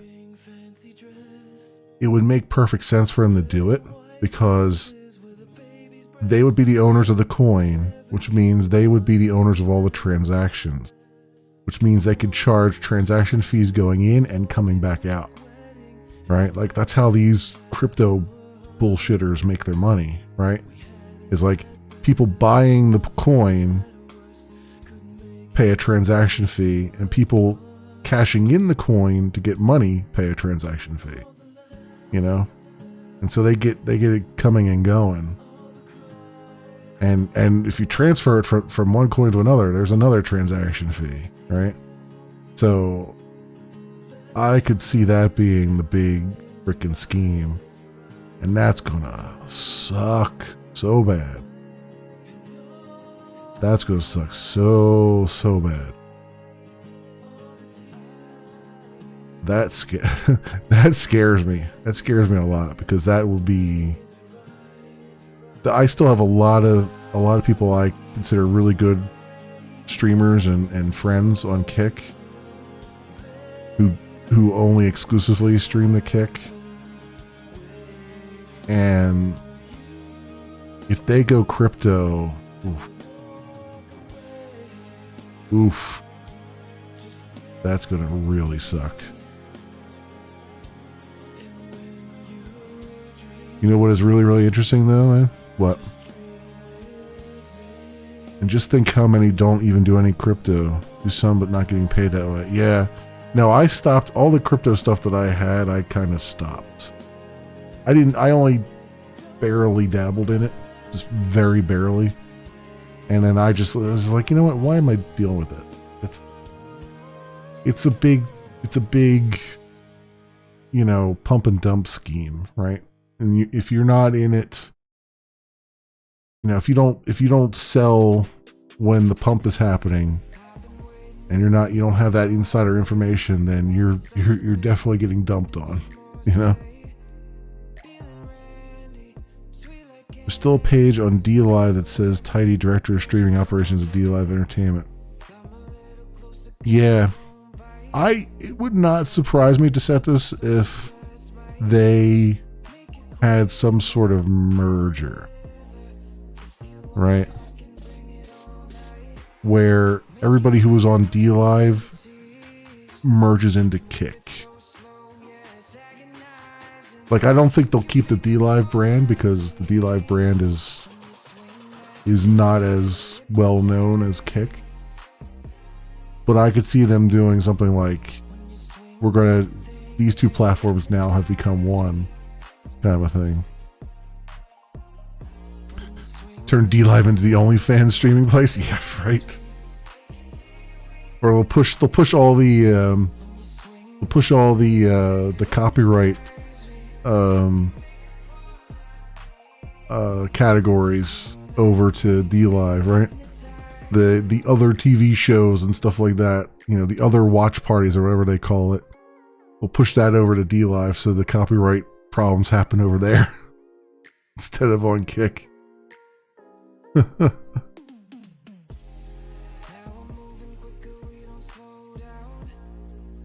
Oh man, Kick 2, yeah.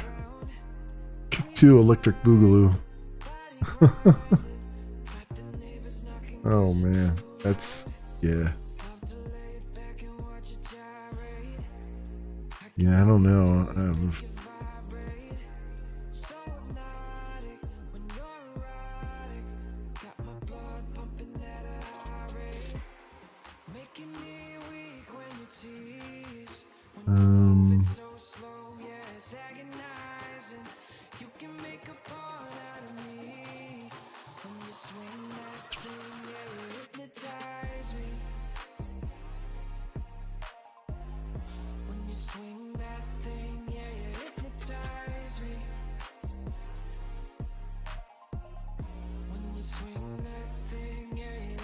I think what I want to do though, we have chat message.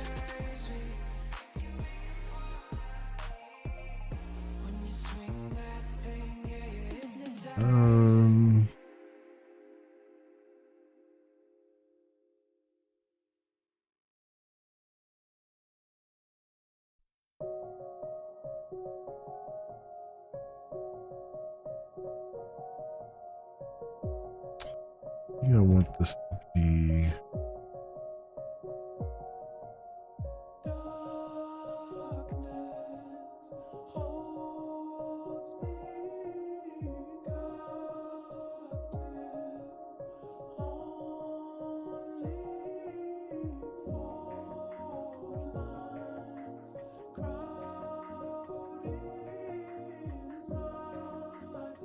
Oh, no, this will still work.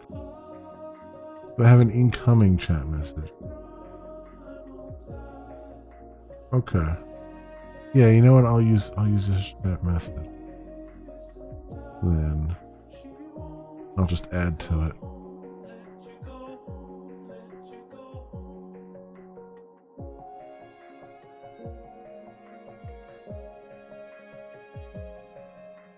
Won't be channel name though. To change some of that around. Well, I guess I could get the channel name.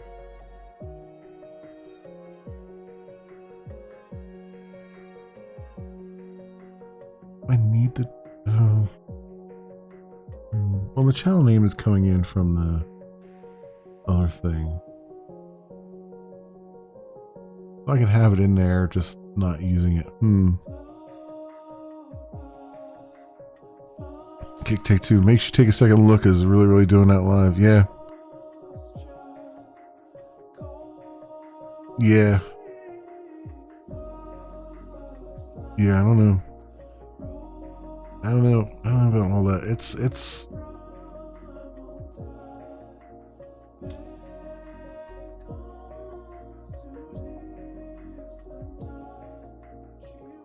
I don't know. I don't know what to make of that. It just kind of blows my mind that they're going to have some kind of meeting of the minds there. I thought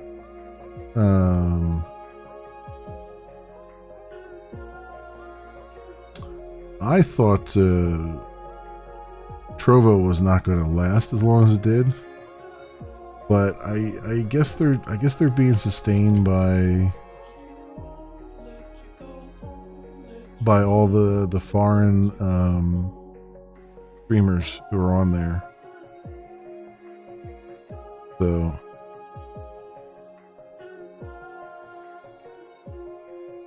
message ID.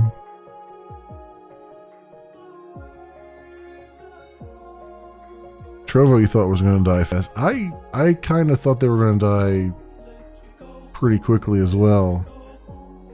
I mean, I figured they would hang around for a bit because they're backed by Tencent. But I thought at some point, I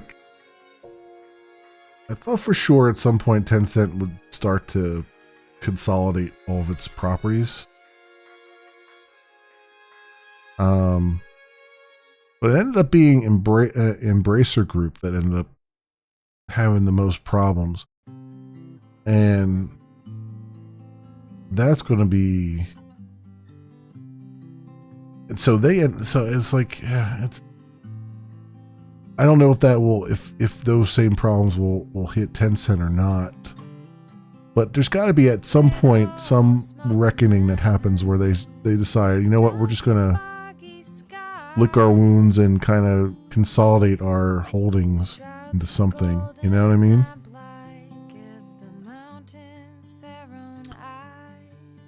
Yeah, I think Trovo is owned by Tencent. Yeah. A ton of overseas people. Yeah. That must be sustaining them. The overseas people, the overseas streamers on there must be sustaining them. I don't know. They're certainly popular from that perspective. There's got to be, I mean, there has to be some whales or something on the site too, buying lots of lottery pools or whatever the hell they are, the rocket ships or whatever they are, you know.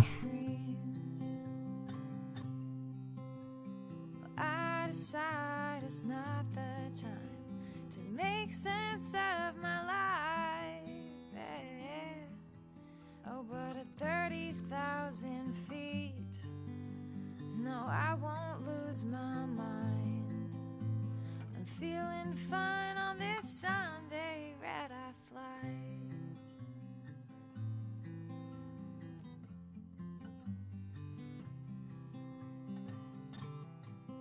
Well, they told me once you pack your bags, definitely want details to be a thing. See what we can do here. Be an object. But as the clouds move past my window pane, I feel no regret. Alright, getters and setters. Go.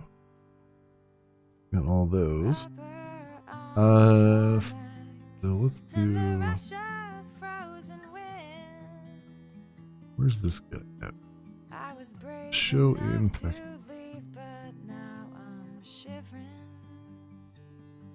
Do Yes. That message details and make it serializable.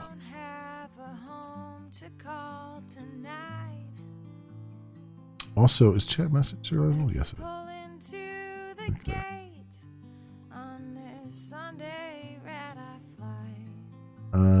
Daylight breaks the haze of the night.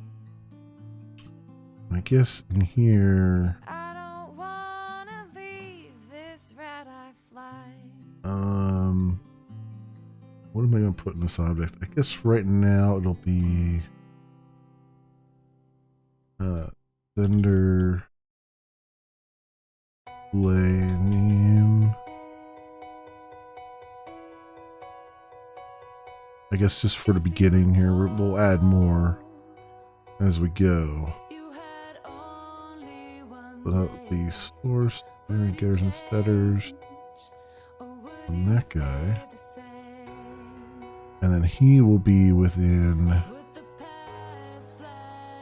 this chat message here. Private chat message details. First, getters and setters. Yeah. Okay. We have that.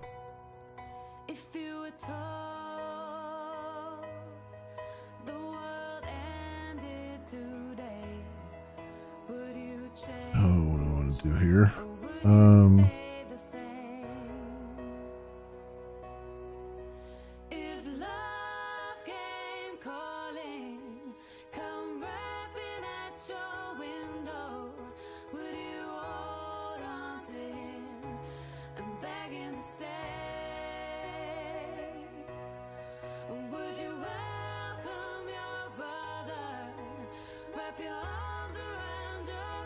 I want to do private static ring insert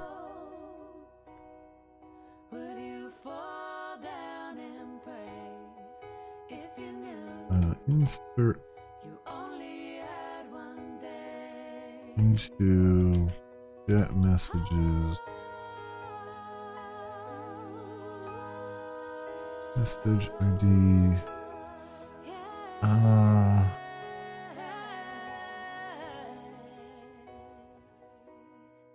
think I will do private named parameter ABC template.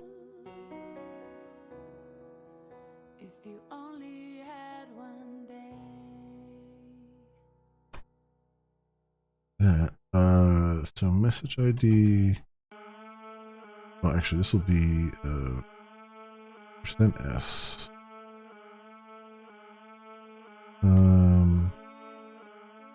Values. This ID. Sender ID. Channel ID.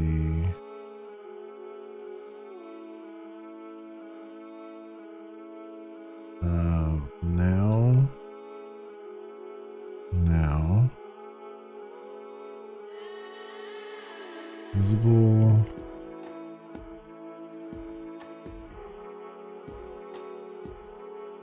message,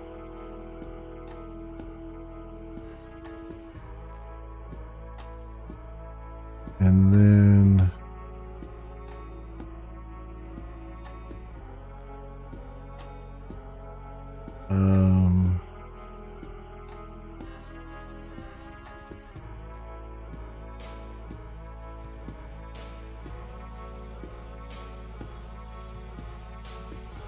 I really can't do it that way, can I?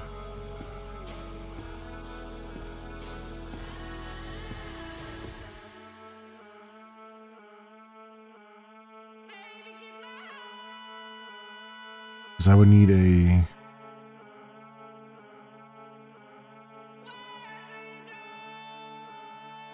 So we need a string.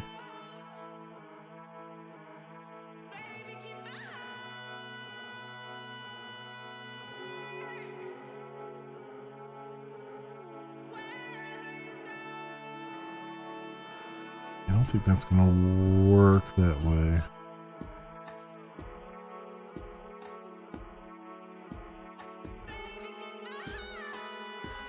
I think I need, so I need to do question mark, new ID. Actually, this is an insert, so this is, yeah, I guess that, yeah, it doesn't matter. Okay. Under ID, question mark, UID. UID. Question mark, and then question mark, JSON B.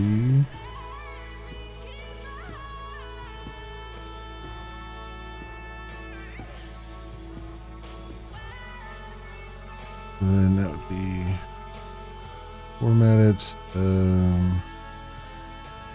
utils, join, columns, comma.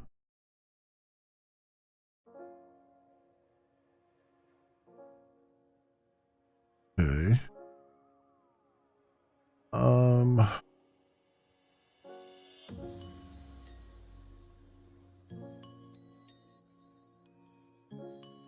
Yeah. So if chat message is null,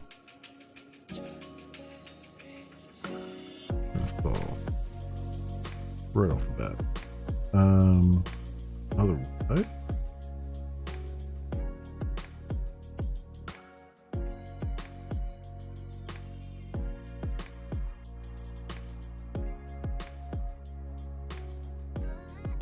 if chat message dot get details does not equal null, details JSON for a second. Object mapper.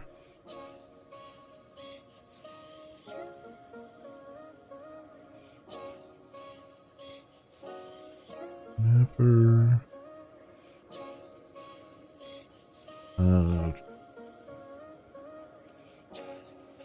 Details JSON equals object mapper. That right value as string. Chat message. Whoops. Dot get details. Right, and that is round try catch.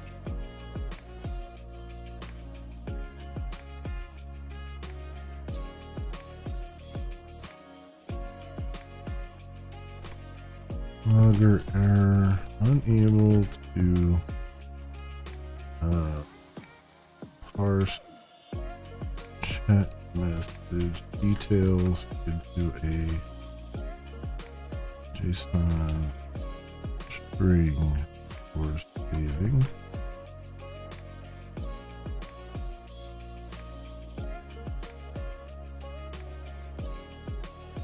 False. Okay. Let's see if that's not null. And then int rows. The templates update.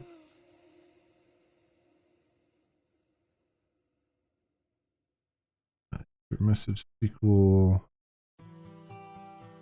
And then our columns. So we want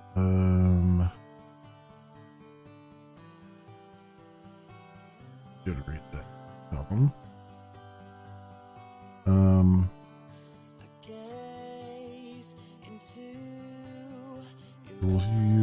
UID dot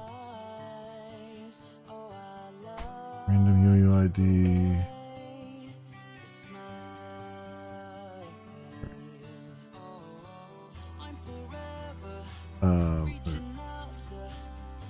Message ID, chat message, get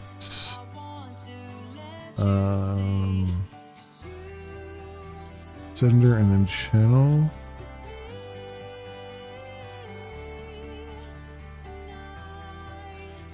Channel ID. Created and last update or handled. Visible message and then detailed.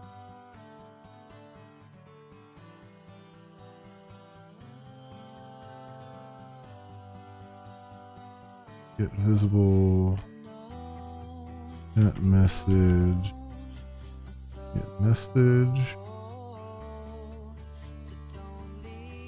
And then details JSON. Alright. Message and then detail. Okay. Return rows greater than 0. Cool. So that's the insert. Inserting the message.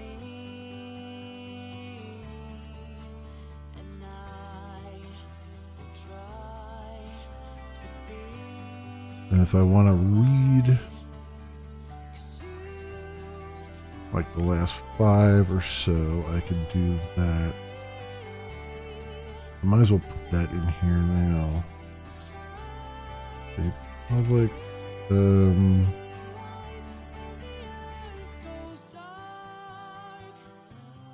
list chat message. Get last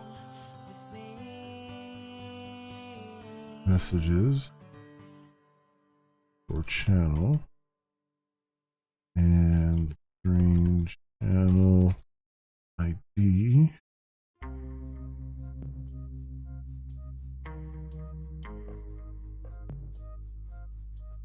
That for list.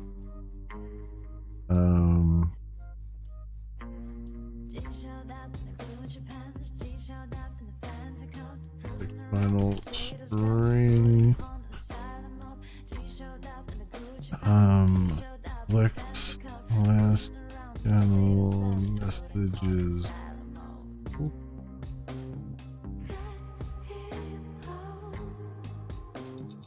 So select and S from channel or chat messages where channel ID is something UID and visible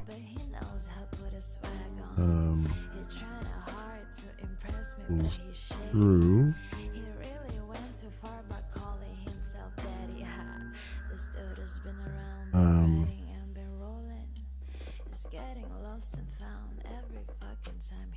What's the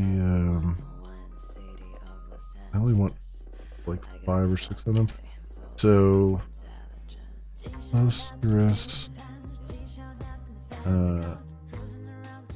fetch first 10 rows. Is that how they do it? Fetch first 10 rows only?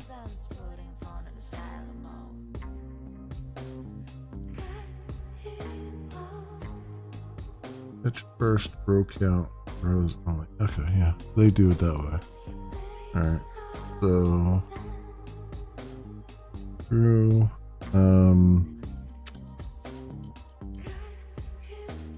Order visible true. Order by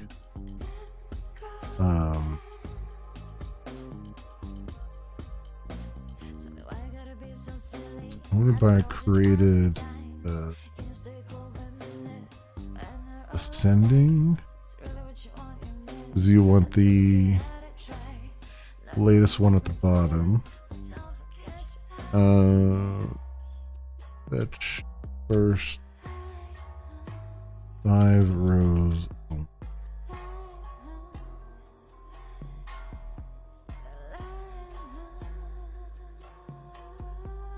Tools, join, columns with a comma, that,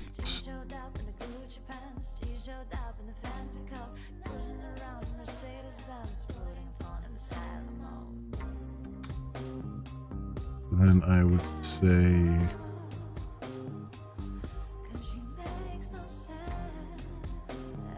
channel ID, so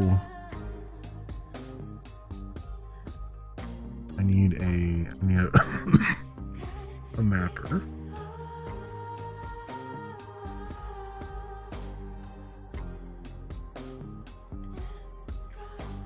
So pet message mapper, and that is a row mapper.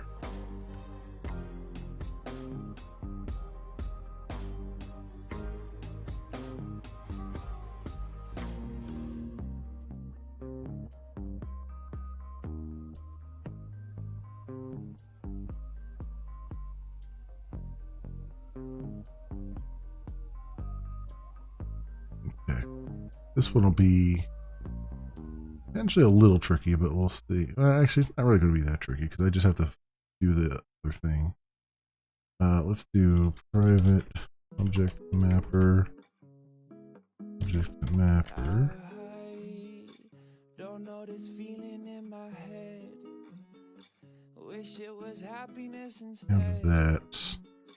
But like the monster in my bed, its eyes are glowing red, and it's telling me that okay, so nothing good but what is new.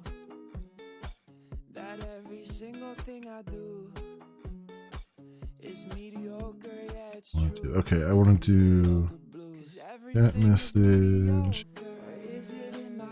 Equals new.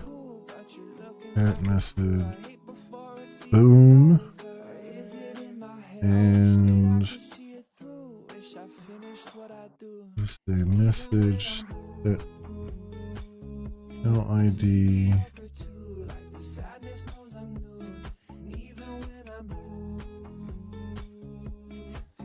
created.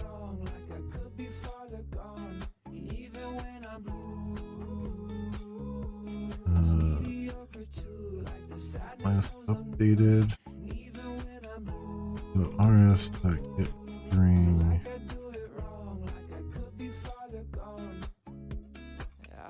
Date. Don't know this feeling in my head. Wish it was happiness instead. But like the monster in my bed, its eyes are glowing red, and it's telling me that I am nothing good but what is new. Message rs string. It's mediocre, yeah, it's true. These mediocre blues. 'Cause everything is mediocre. Message. Is it in my head? You really think it's cool, but you're looking like Message a fool ID. before it's even over. Or is it in my head? I wish that I could see it through. Wish I finished what I do. Even when ID and then channel ID. it's mediocre too. Like the sadness knows I'm new. And even when I'm blue, String. feel like I do it wrong. Like I could be Sender ID. even when I'm blue. It's mediocre too. Visible. Sadness knows I'm new. Even when RS get boolean. I do it wrong. Like I could be farther gone. Visible. Alright, and then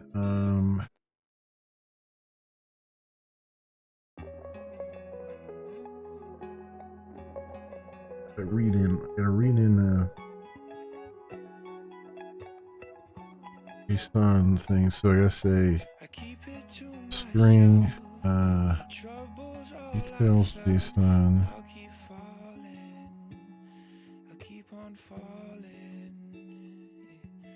Take it to my grave where the flowers grow in shade, and I'll keep calling. Equals I'll keep on calling. IO.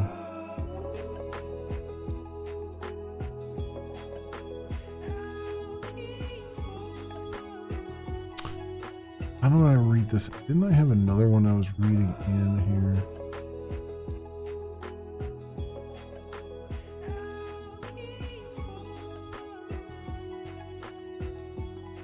What's that one? I keep it to myself. All my troubles, all I felt. And I'll keep falling. I keep on falling. Not that one. I take it to my grave where the flowers grow in shade, and I'll keep calling. I'll keep on calling. I thought I had another JSON thing here that I was reading in.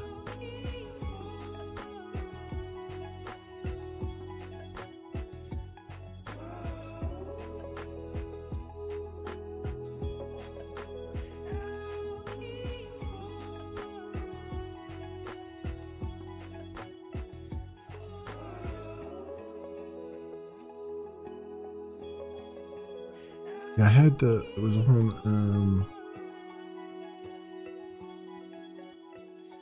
the channel, right? Oh, I didn't do a channel mapper yet, but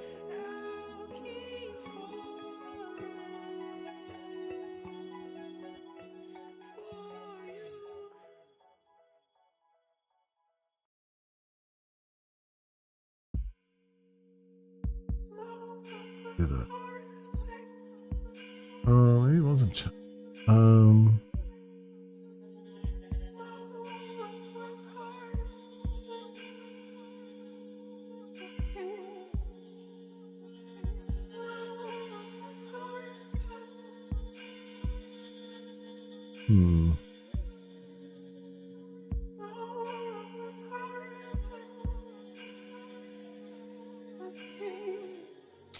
Well, I think what I want is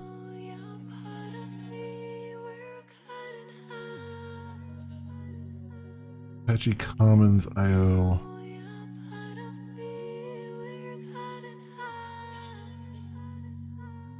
Given repository.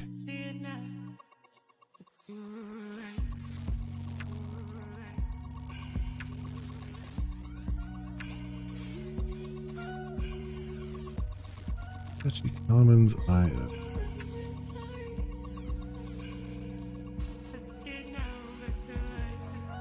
Wait, is that the latest?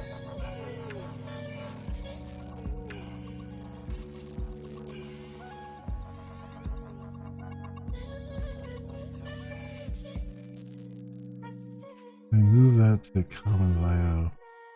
Weird. November 29th, 2023. Okay. 15.1.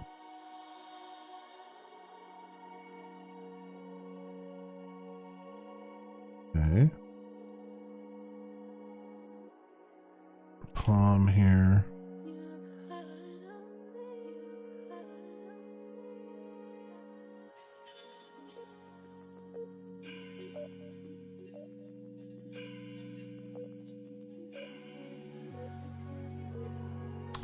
There's Commons.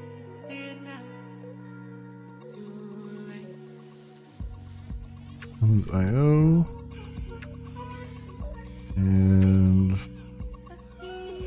215.1.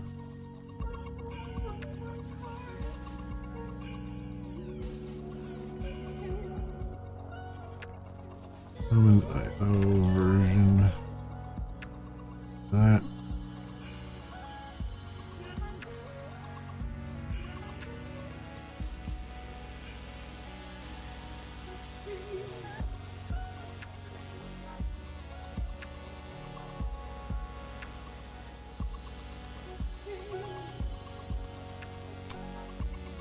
What do I call it? One's IO version.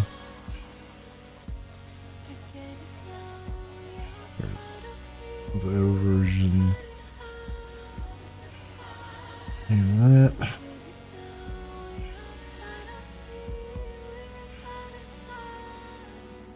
I'm gonna do update here.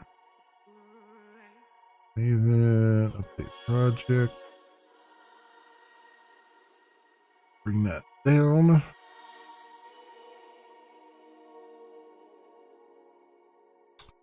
I should probably stop the server too. I've just been running this whole time for no reason. Okay, so then should have IO utils now, right? Yep, Commons IO, IO utils. So how we gonna leave? How could I leave your side? Do string. Mama told me that a girl with intentions don't make it lonely. RS that get. Cause they always come right back. Yeah. Told her I won't forget tonight. This could be a song I write. Tell me something to remember it by. Long bar binary. I think it's get binary string.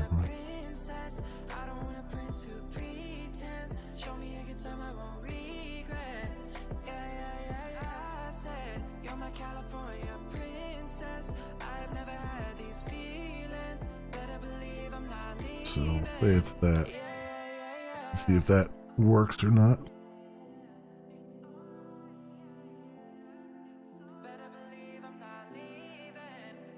This is deprecated.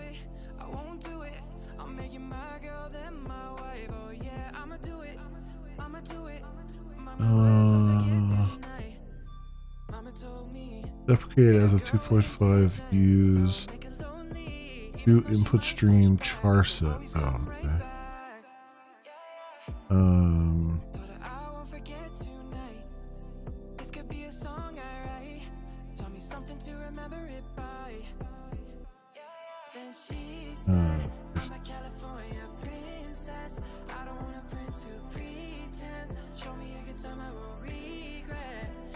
Was it char? That.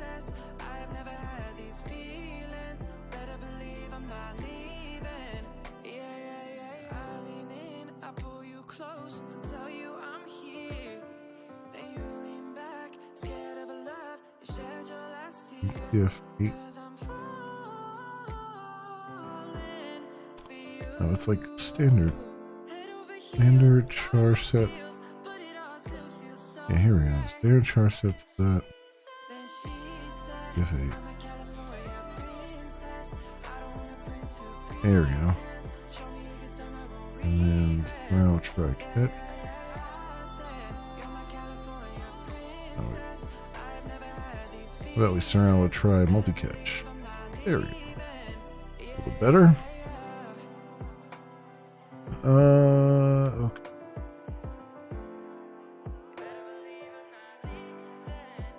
Better put a logger in here.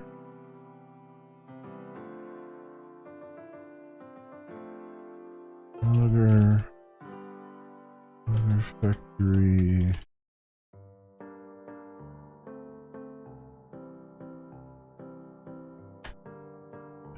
Mapper class.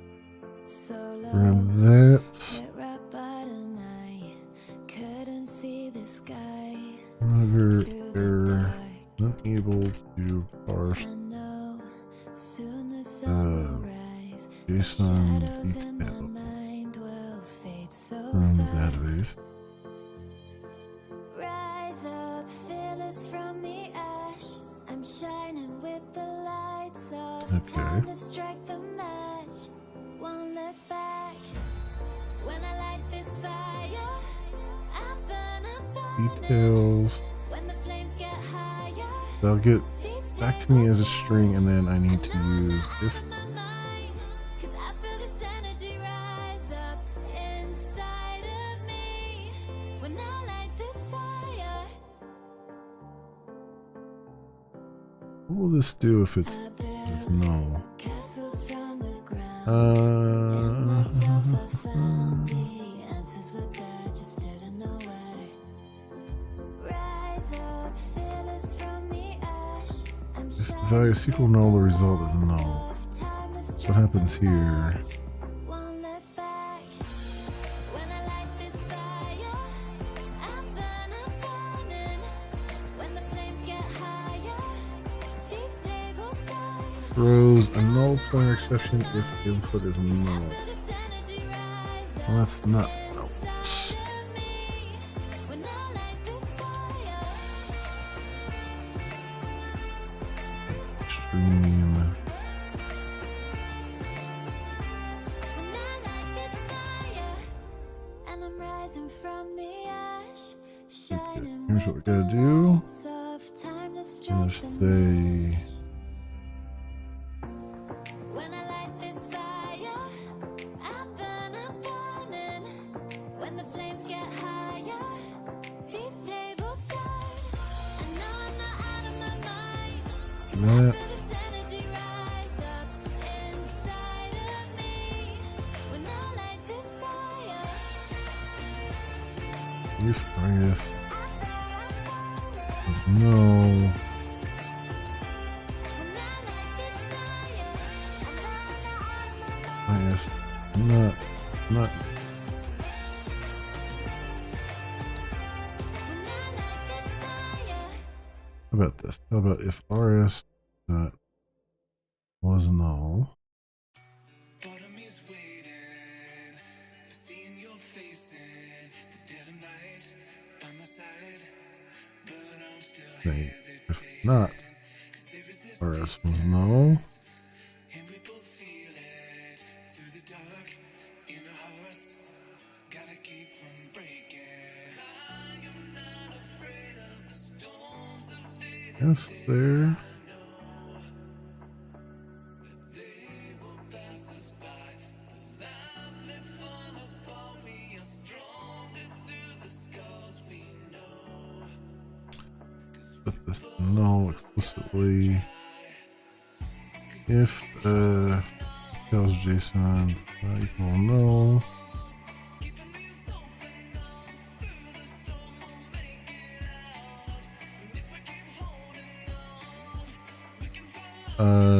Then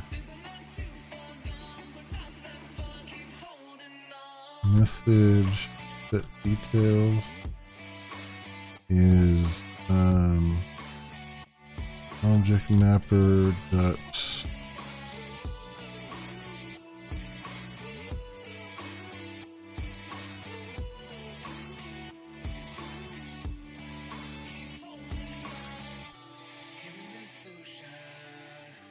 We are left hopeless. Catch your breath, make amends, and get lost in the drifting moments. The tide of love's rising, but we're swimming for our lives and value. through all the waves. Can I keep our focus? I am not afraid of the storms of day to day. I know Let's say it's like read. they will pass us by. The life may fall apart. We are Read value. through the scars we know. You serialize JSON content or again JSON string. Both have gotta try. 'Cause if we keep holding on, we can break through these walls. Keeping these open doors through the storm, we'll make it out. And if we keep holding on, we can find love that's lost. Things are not too far gone, but not that far. Keep holding on.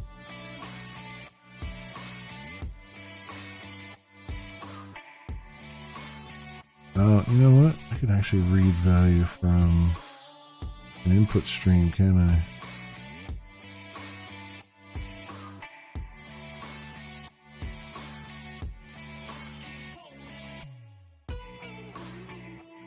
That would skip a few things. I wouldn't need. Does that read the entire? Imagine that reads the entire input stream. Bottom is waiting, seeing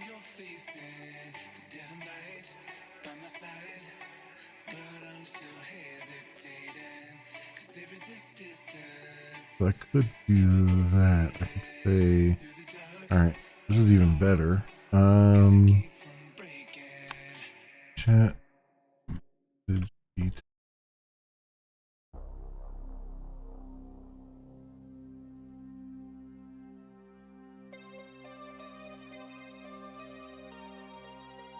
Details equals object mapper read value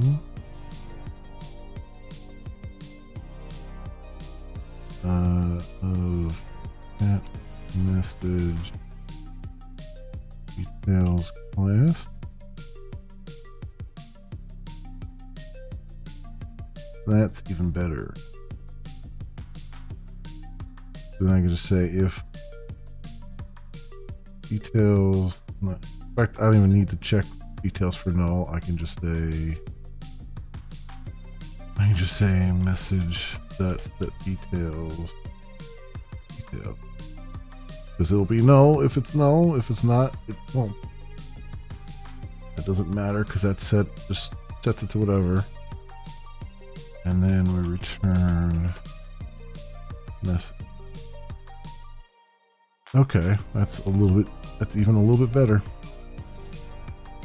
Of course, that means I did bring in IO, Commons IO that I don't need anymore, but yeah, I'll find another use for it, I'm sure.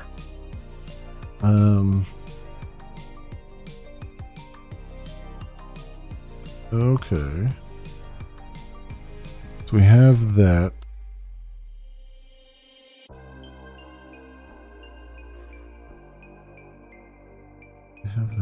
So then I want to do, let me go to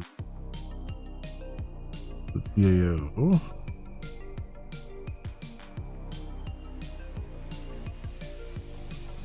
here, I want to say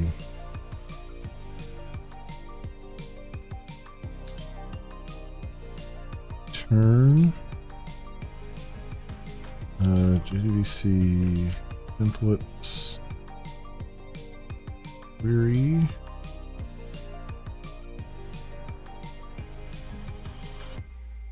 for that new row, new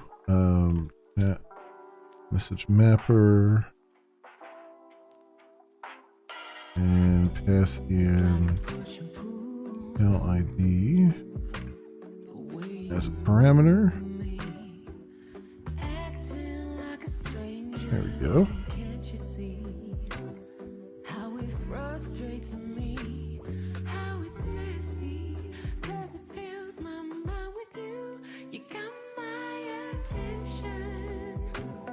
All right, so far so good.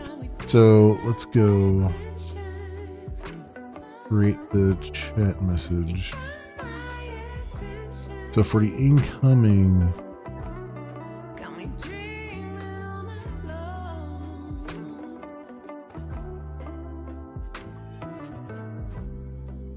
for the incoming chat message, I have message, and I'm gonna need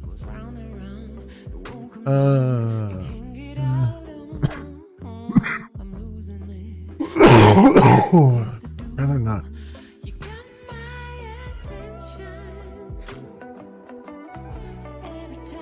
I should be able to get the user though, right?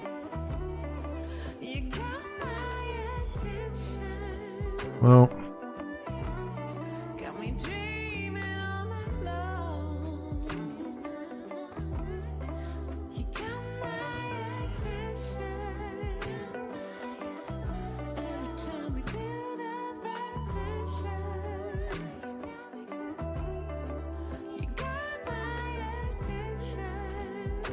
did I have the user? I should have the user.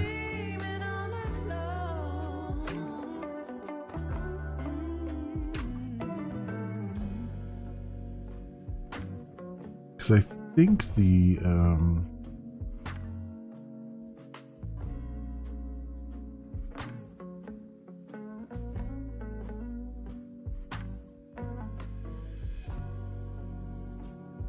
Message mapping.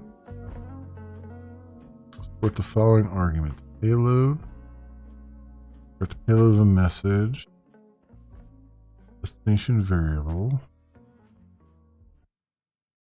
Header, extract specific message header value. Message headers.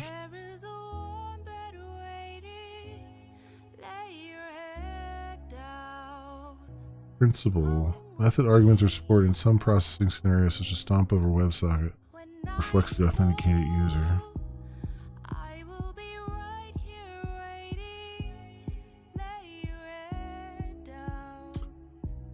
Stomp over WebSocket. So I should have access to Principal.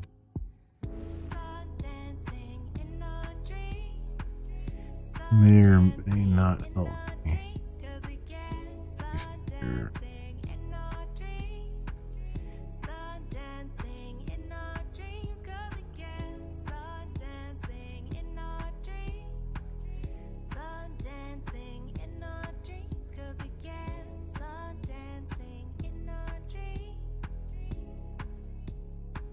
I have the principal coming in. So what do I get off of it? Principal.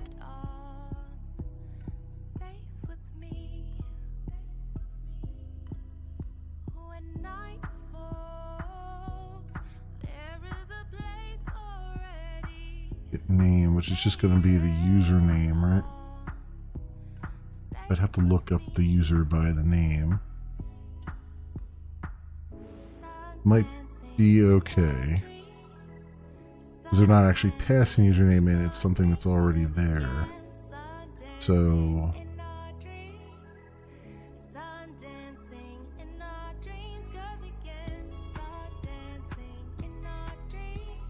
if I send base front end controller,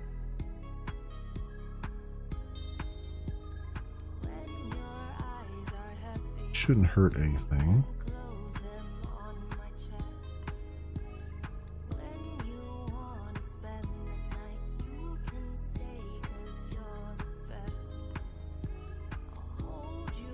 And I can say get the user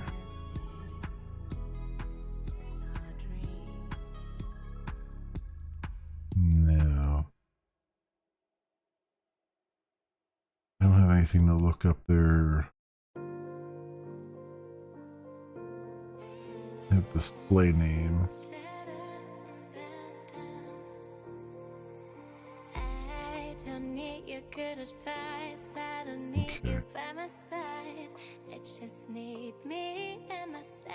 But I don't want to pull this in unless I need it because it's going to cause some confusion with some things. I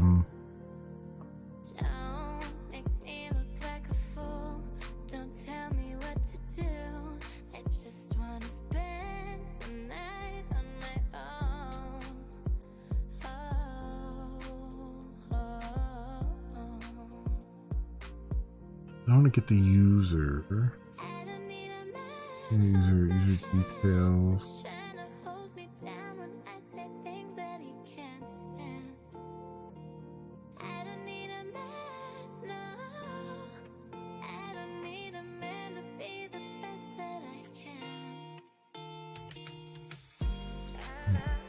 Not exactly what I'm looking for.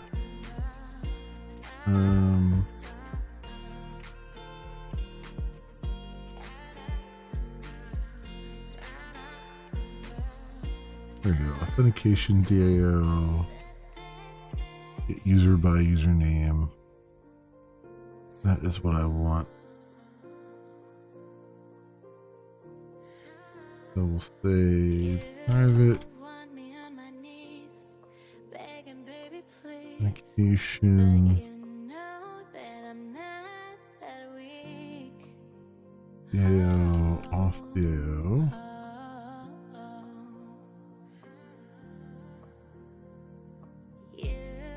J.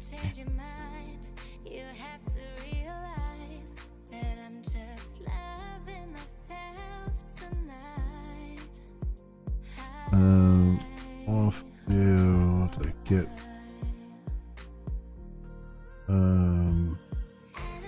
user by username.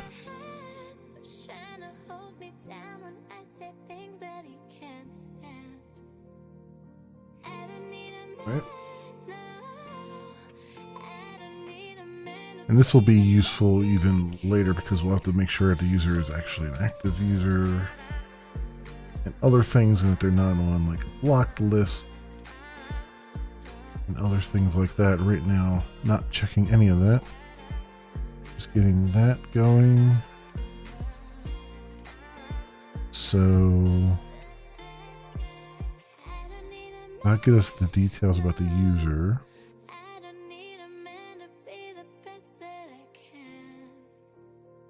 And we know the channel name.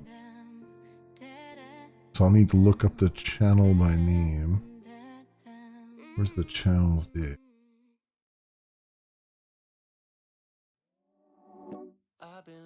Channel name.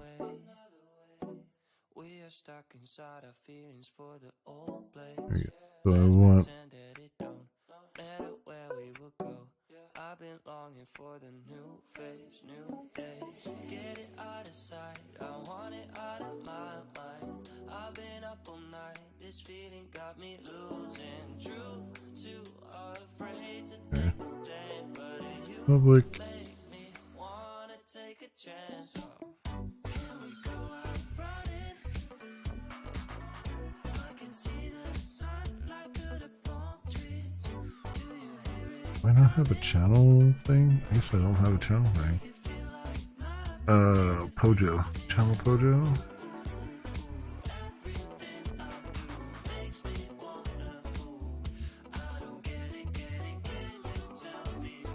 No, I don't. Huh. I don't even have that yet. Okay. So I guess we'll get that going. New class. Channel.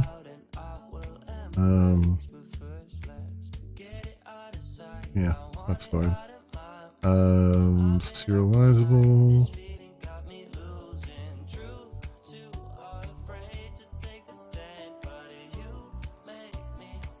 And then all this in there.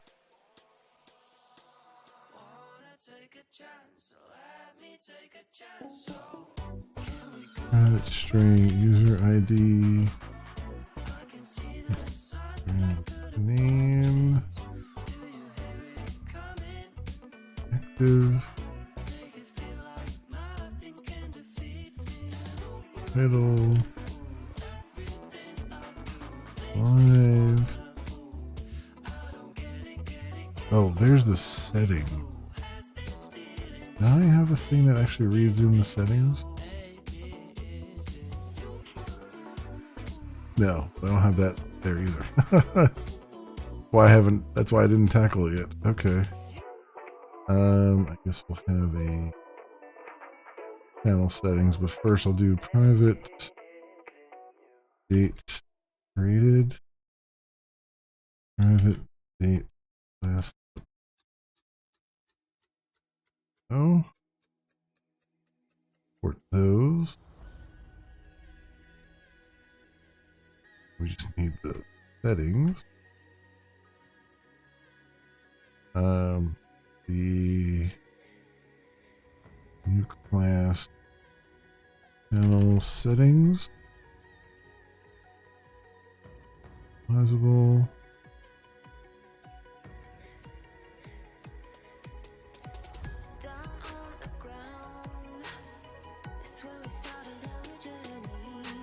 Oh.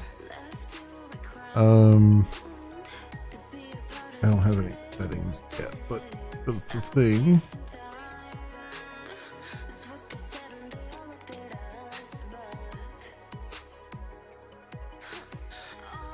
I'll just say private channel settings. Settings. Generate getters and setters for all of these. There we go. Excuse me. All right, good.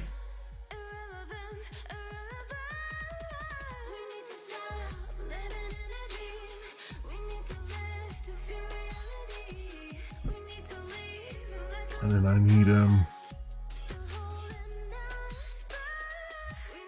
yeah, a mapper for that now. Where's our mappers at? So new class channel mapper.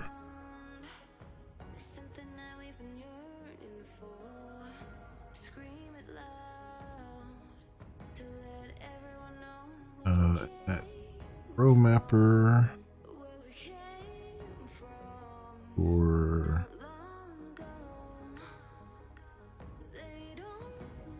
channel.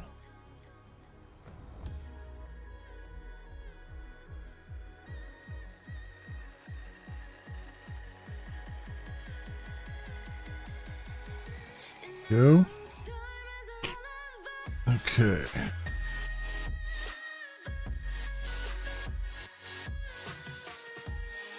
Channel active when active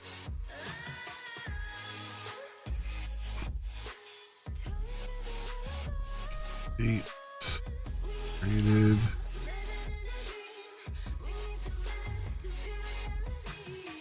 updated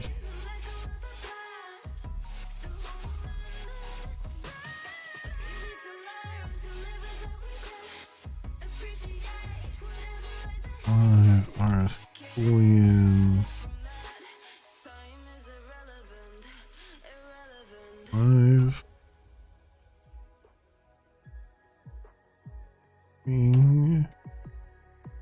name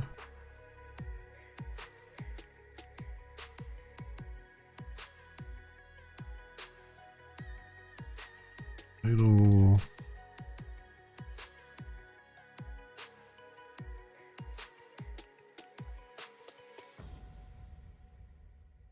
the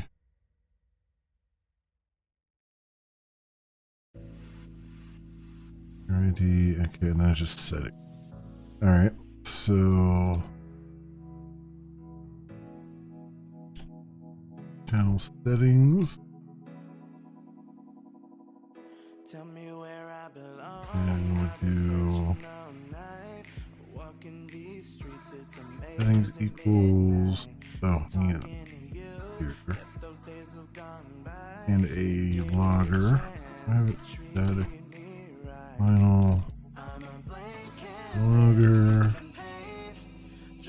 Logger factory logger. It's a mystery what awaits. Oh, it's A mapper, and then it's a miracle. private mapper. Mapper.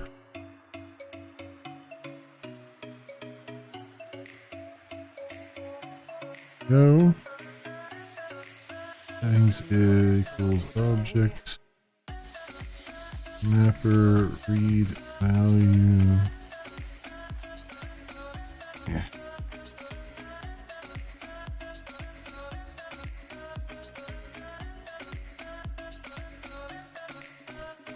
Input stream. Input equals RS.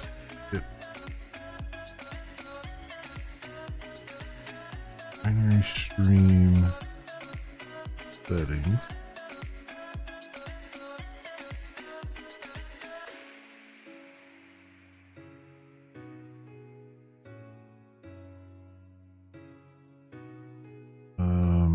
If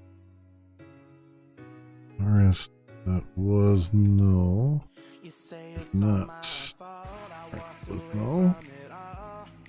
All those memories haunting Things our equals object mapper I'm at the right read time. value. Give you a chance to treat me right. I'm a blank canvas. You Channels settings that class. future with me. It's a Okay. What awaits? Oh, it's a miracle life. It's a miracle day.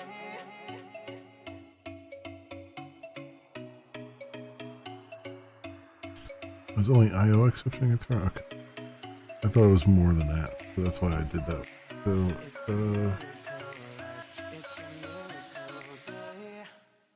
there. That there. That there. Forward. Wrap this input stream in the try catch.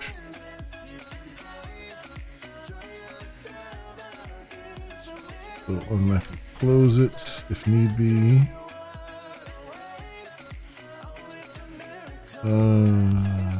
Logger error.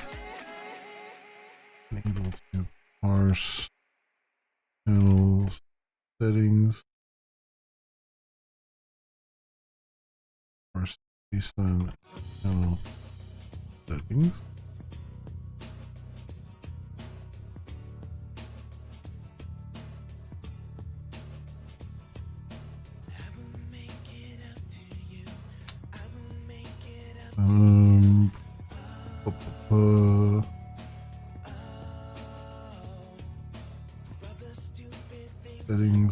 Settings, and channel.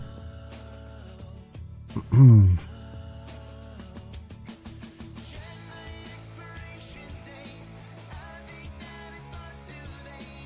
we go. We'll see if that works out. I assume it's a binary stream because it's a JSON-B column, which means it should be in binary. So we'll see. All that channel. Okay, so then in channels DAO.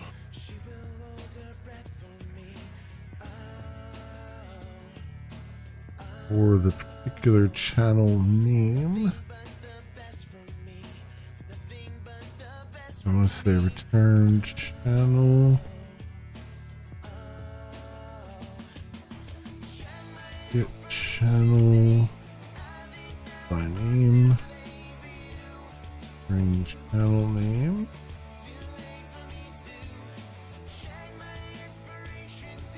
Okay. This channel results equals ADC template query. Well, first of all, I gotta get the query here. Private final 3 get channel by name.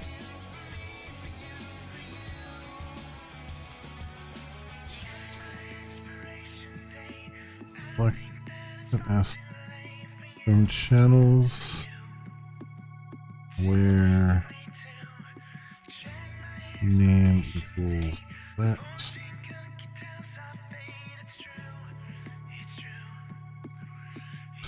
I put the active in there too.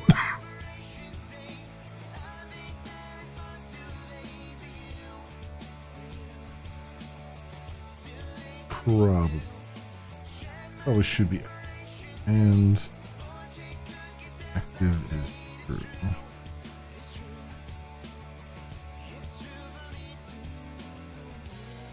Bring tools, join columns.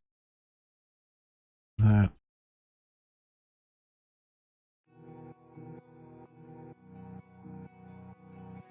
is get channel by name. Channel name is parameter. Oh wait, channel by name new channel mapper, and then channel name there. If results if not results that is empty. Return results get 0. Otherwise return null. No.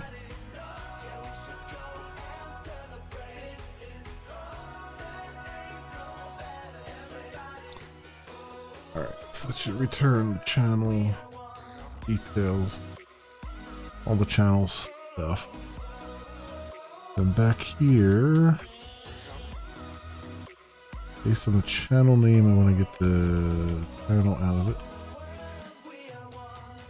Rules. So I want private channel DAO. Channels DAO.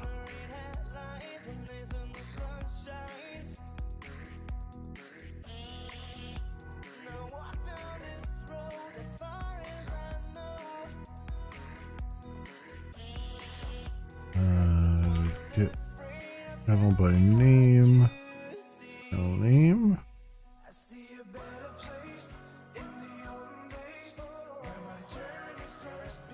Channel back down.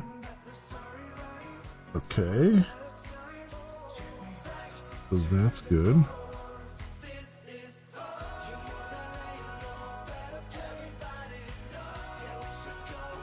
This is even without parsing any of the message or anything. This is just getting the details down about the user and things. Okay. And then we want private chat message DAO. Message DAO. I'll wire that up. And I want to create the chat message. So channel name, with the message, still correct. Chat message, that channel ID should be channel that get user ID. I called it user ID there, but I guess that's fine for right now. I probably should have called it channel ID. Otherwise it's going to be really confusing, but we'll go with that for now. Set created.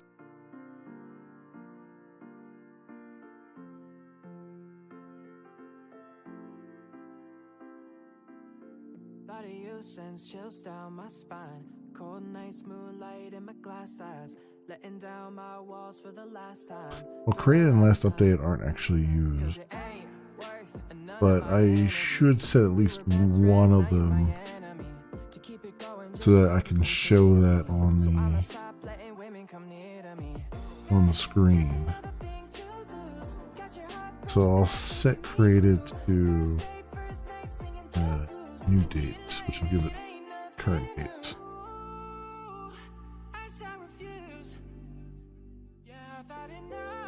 Basically give it now.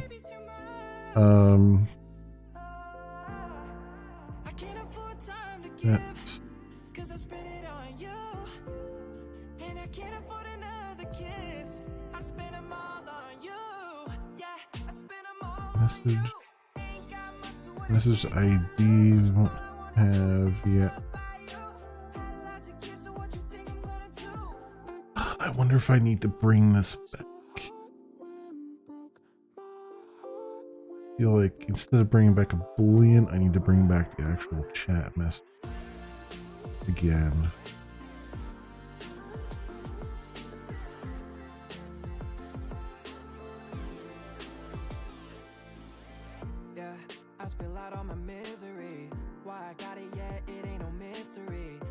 Because that way I'll have it on the front end if I need it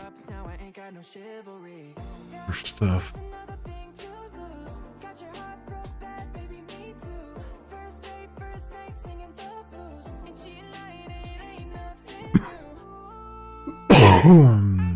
Sender ID.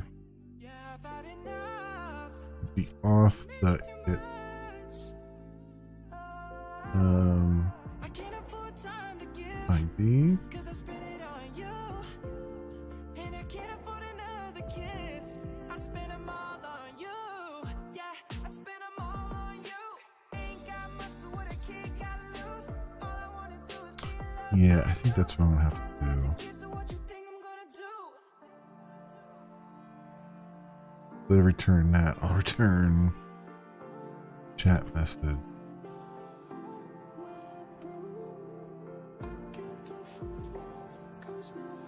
I'll just return no. I'll return no. I can't afford love, cause my heart went broke. My heart went broke. My heart went broke. Oh yeah.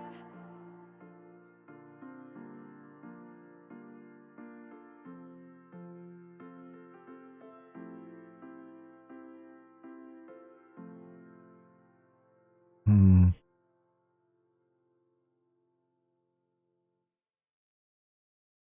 Mark that final, and I'm gonna say or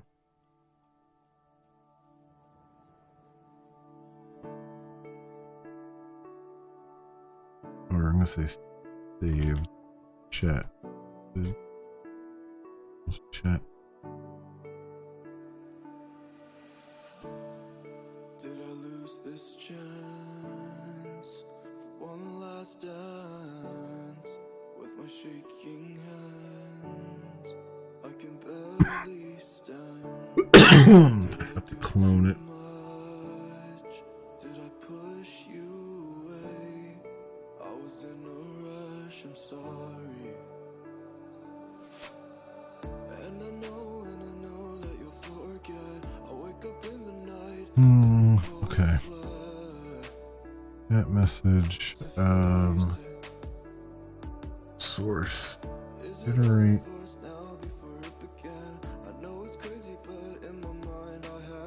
I have a generate clone.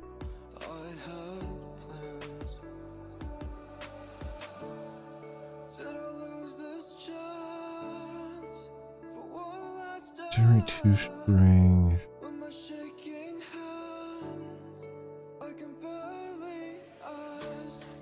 Right, implement method.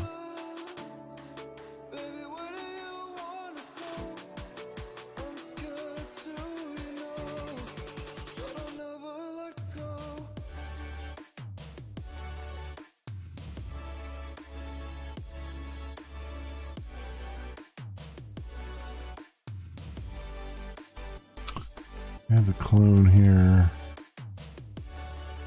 Will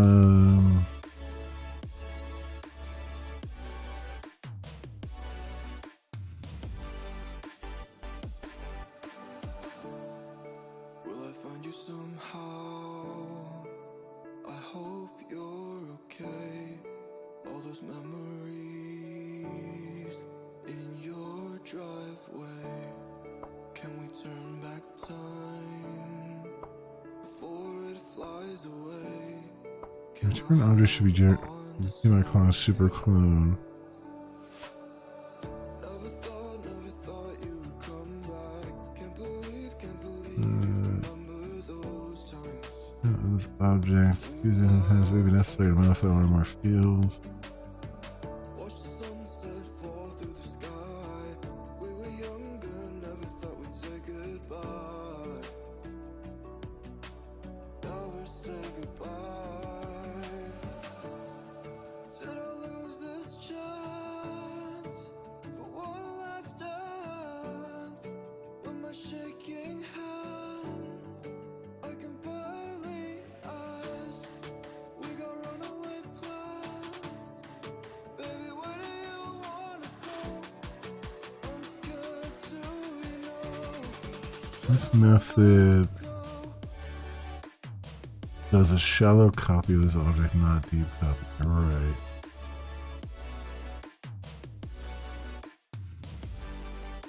If it's clonable. Analyzable. Clonable.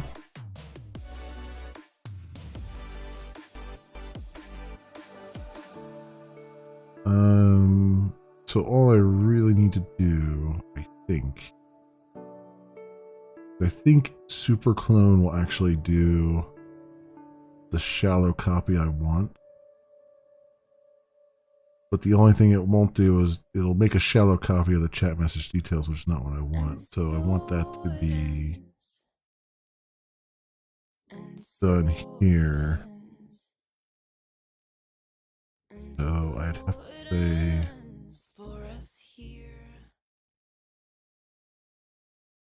we took a chance, but nothing holds. You'll be right, darling.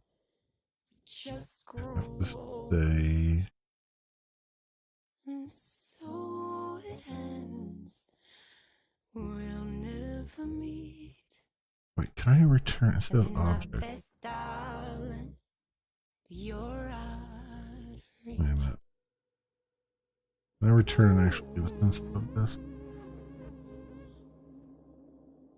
Source override.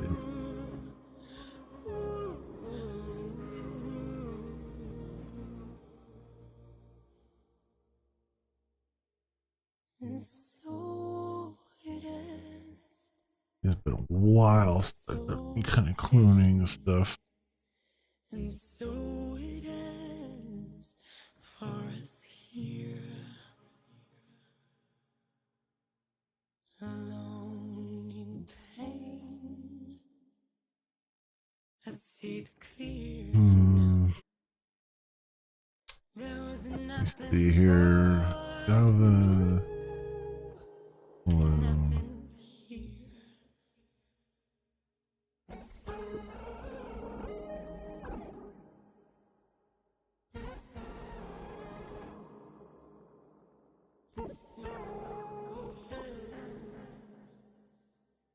For us here. And so it Override it. Right.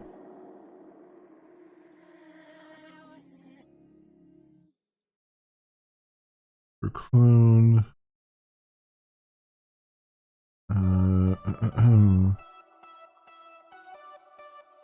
Copy of the instance.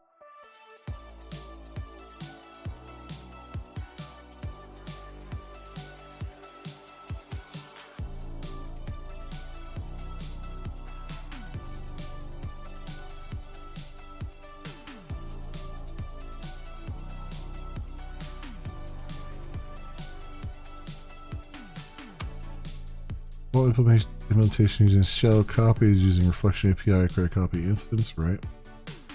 Load code snippet showcase shell cloning operation, yeah. In deep cloning, let the copy fields one by one. Write the code to copy them two one by one. That's why it's called deep cloning or deep copy. We can override the employee clone method. The following.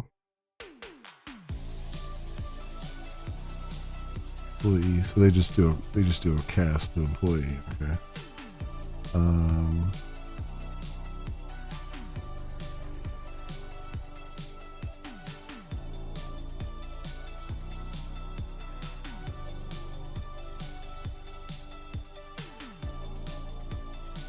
Oops. Right.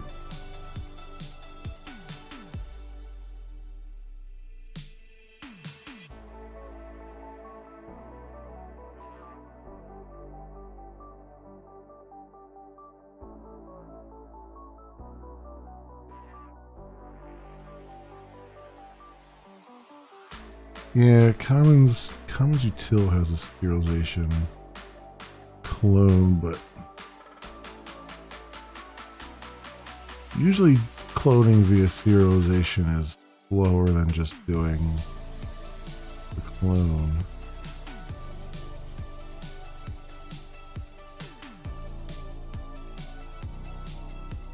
Primitives and immutable values where you want shallow copy. That's the immutable properties.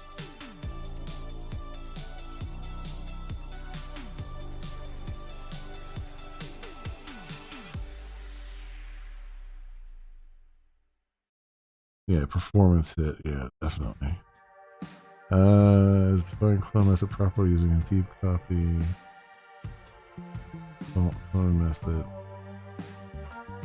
Yeah, see, they do super clone and then just deep clone the immutable fields. Yeah, I think that's what I want to do.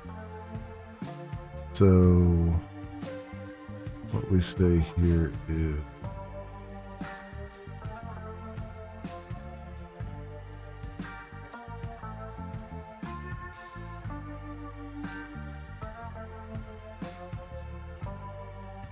right, and then we get cat message is equals cat message clone, right, and I have to call, I'll just call clone on the other one. We'll say message that sets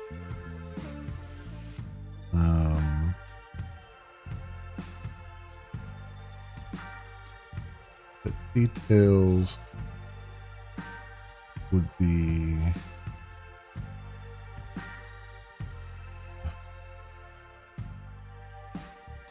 get the details that clone.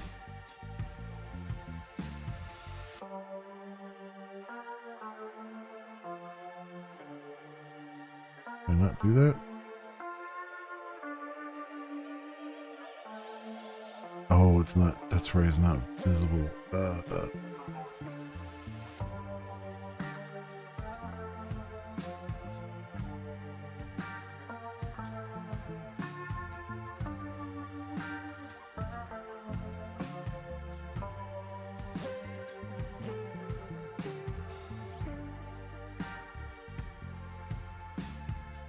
Well, I have to make this public, right? If I can call it anyway. So yeah, that'll work. Get details clone, and then return message.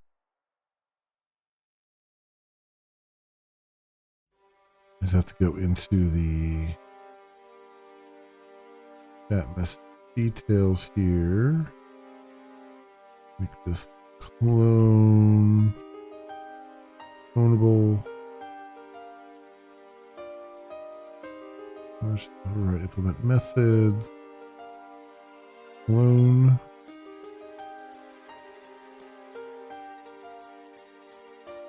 And that can just return superclone. There's nothing else in here right now. It doesn't, you can just do a shallow copy. But this has to be public now. Alright. Then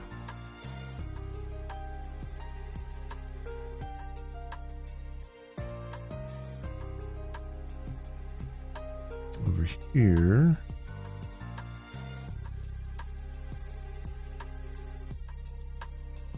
okay, I just have to cast it to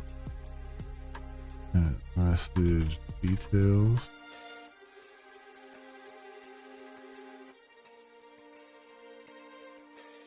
Alright, so that should give me a clone of it that is useful. Which means when I come into here, I can do save chat message, so chat message that clone. What? Oh, well, that's fine. Okay, we have that.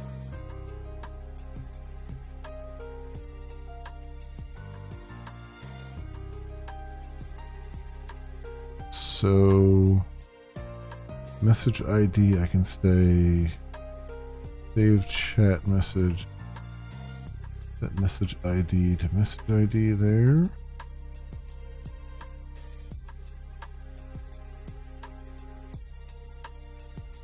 And I guess I'll do save cat message set created to new date now. Save chat message set last updated. Everybody keeps a secret. So if you tell me yours, you probably won't believe it. Life is wild like fiction. Actually, should make those both the same. So let's just say date now, new date, and then just set that to now on here. Both of these, but they're identical. At the end of the day, so what to play? Borked on Linux after Starfield is borked on Linux after the last updates. No idea what to play. So many games to choose from. You feel like Starfield, but it's not working. Yeah, I get you. I haven't been back in Starfield in a while. I know I'm asking a loaded question. Does Star Citizen work on Linux? Have you tried that?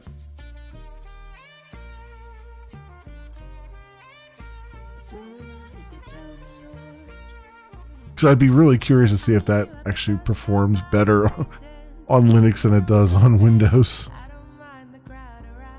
Yeah, it works great. Cool. That would be like, if anything needs the performance of Linux, it's that more than anything else. Runs way better on Linux. Okay. Cool.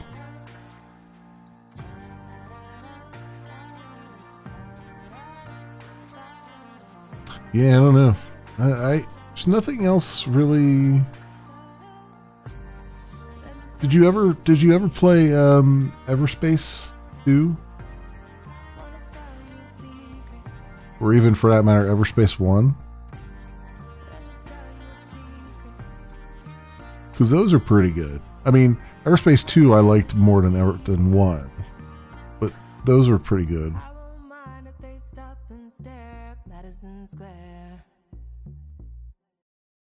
Just takes a hot minute to install, like on Windows. Get maybe 30 to 60 FPS, and Linux you get the same station.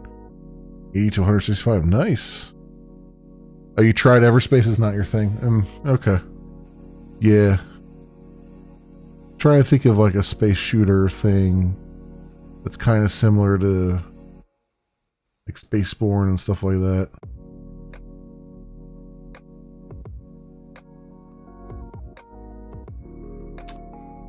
Yeah.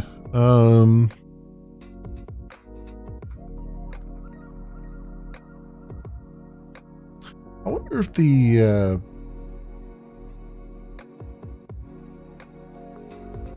there was a Battlestar Galactica MMO game that was around. I wonder if that's still in business. It was very unknown. That was an interesting one. That's another thing too. I'd like to get back to Battlestar Galactica Deadlock at some point.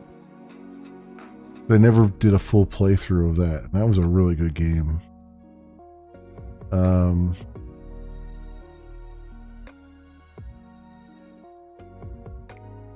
Then we got they just put out videos for the other day for the PC Gamer most wanted stream or whatever they did. They put out a video for Homeworld 3. That one's looking really good. I've been following that. I kickstarted that. Well, not kickstarted, but the other place that they did their thing on. Drip or whatever it's called. Forget the name of it now.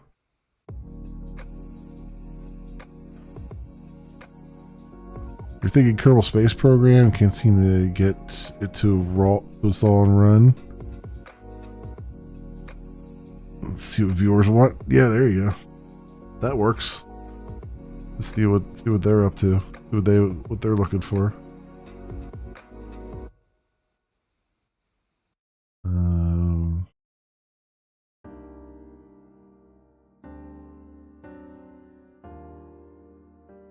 Message ID.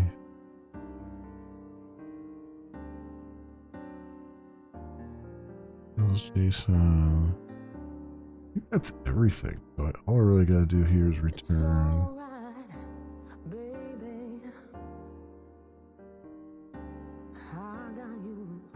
Save that message.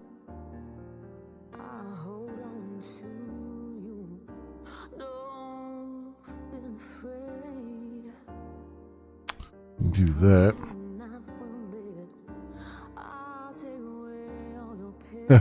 Anything reset BlendOS. Anything you did, it didn't work. It's reset. Oh, there you go. Yeah, no, I saw that was a big positive of the BlendOS stuff. Is if something just doesn't work, you just go back to a restore point and try again, which is nice. Dead code.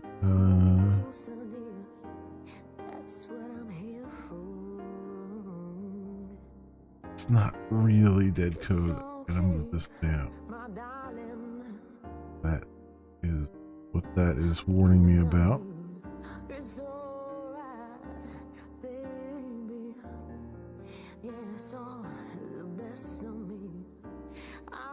Oh, not forwarded exception. Yeah, alright.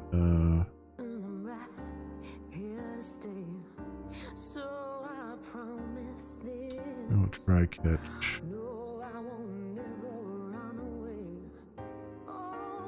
If we get that, we'll just here able to clone that message. Or no.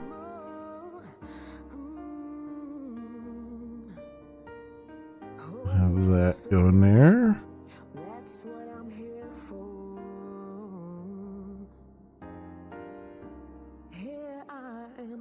It's so cool. Your Google Chrome was acting goofy. Restarts back working like it was.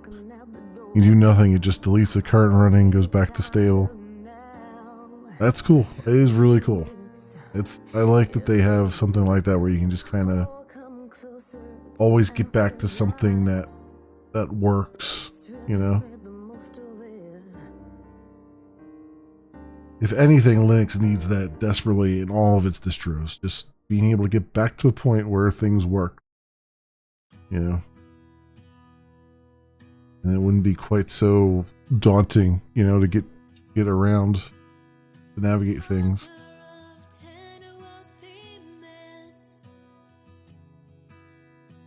Alright, so create chat message, and then over here,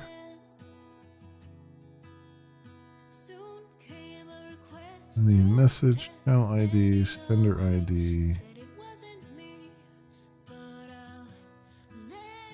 Okay, so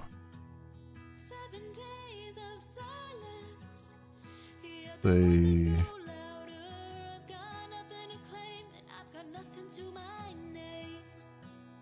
saved message dot create chat message, then return saved message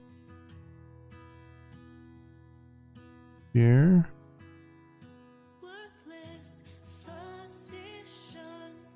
You just wait and see how many start to see what it is. Yeah. No, I hope so. I hope it's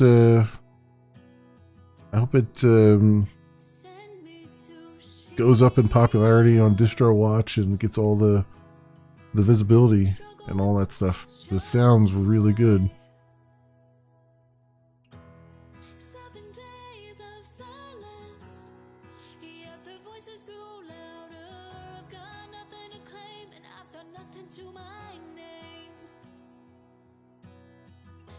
Let's see if this works at all.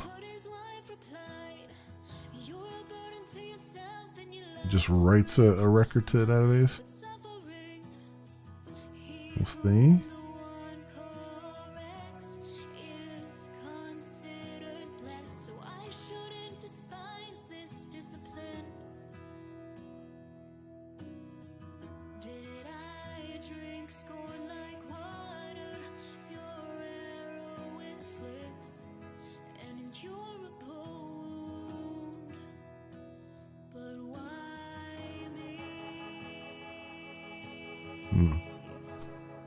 That failed spectacularly, as I figured it might. Do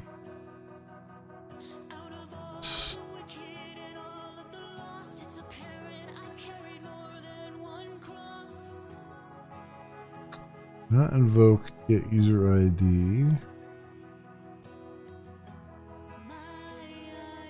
This channel is null.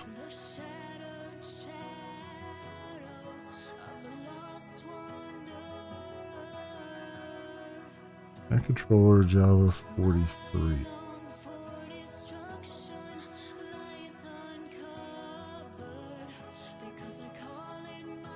Oh. Didn't find a channel?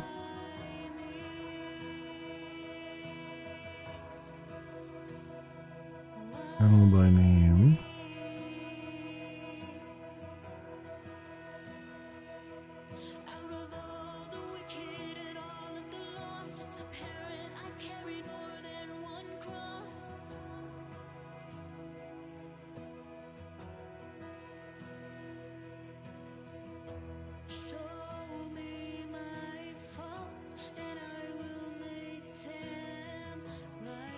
Where's the channel name?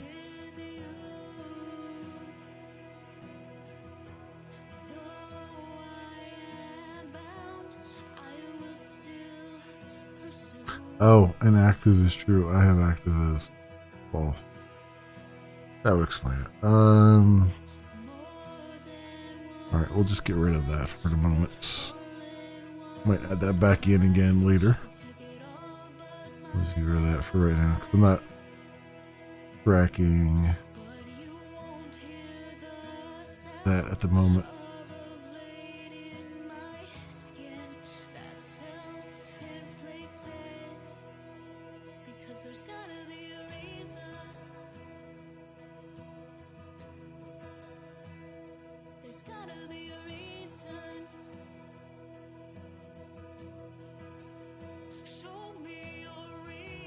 Oh, that does mean though I will have to check to make sure the channel actually exists and stuff. That will be a thing. I'm not worried about it at the moment.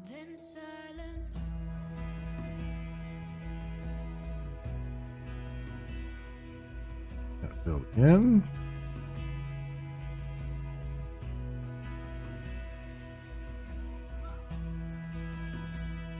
Can't invoke auth get ID because auth is not. So there's no principal coming in then? Like it said it would have? Then came a glimpse of the end that appeared in a whirlwind and replaced the sword with a reward. You said, son, you've passed the test. Now prepare to be blessed. Do that and debug here and see what came in. It's looking like it didn't have any principal at all. This is my proof of a love I never knew. It fell upon me, now I can see the other side. Once blurred the stars, the birds Debug that. now seems much clearer from my gaze. I had to listen to the silence. More than twice was my reward. Alright, what's principal set to? Thanks, remember me token.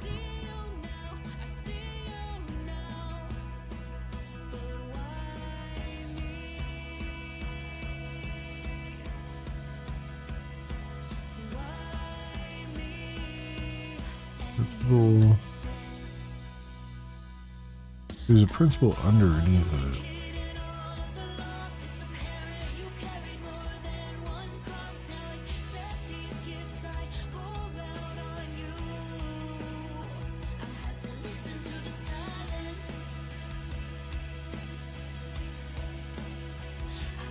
So, I say principal get name. What does that give me?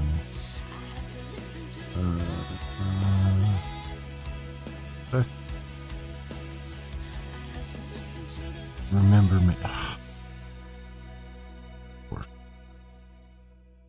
Had this problem before too. All right, let's stop that. So principal dot get principal, right? Maybe you were wrong for the first time,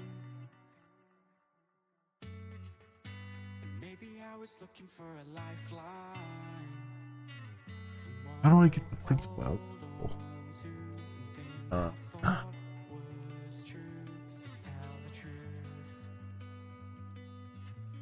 Well, it's a hex to remember me token, right?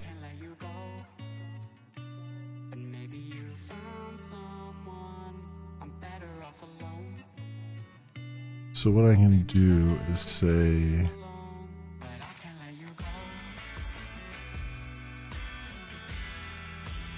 have it off get user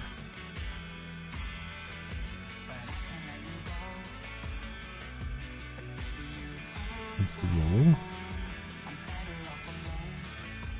and what I'll say is if principal instance of remember me token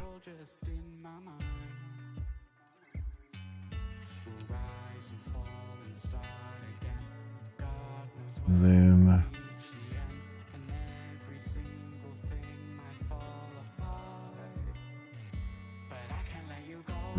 return auth to get user my username, and it would be remember me token principal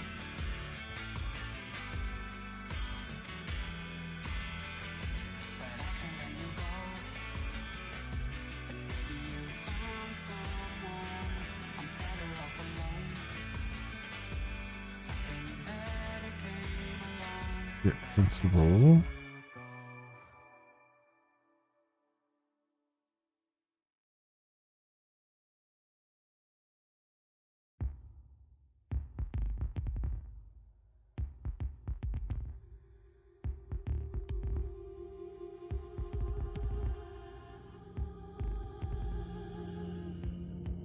You keep calling.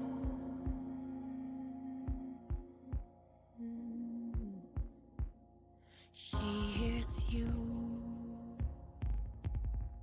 I think that I hate to freaking there's so much indirection in this spring security nonsense and it drives me up a freaking wall here. Hex remember me token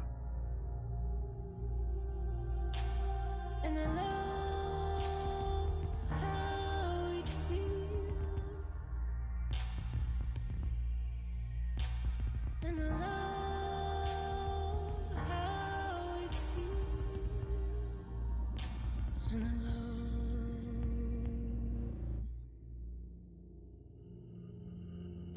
You can keep calling. not do that. Do you see me?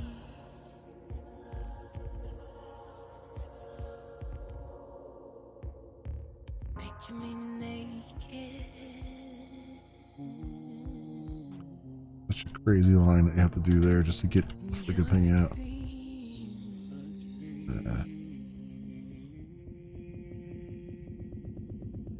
No, it's not. It's not that.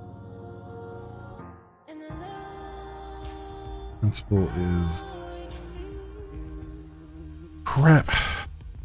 Hey Shin, welcome. Need to restart and make sure I refresh them. Yep. Heck.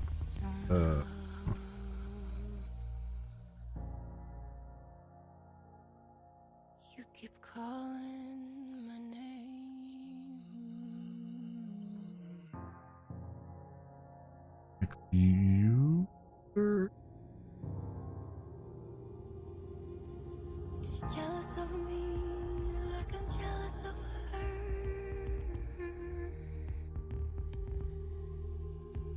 Does she think about me like I think about her? Maybe. Who can yeah, I think this is it. Get username. Although I'd have the ID there already.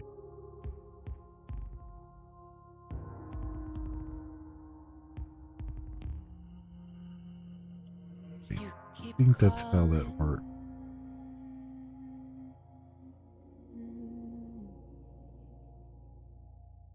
She hears you. Would be get user.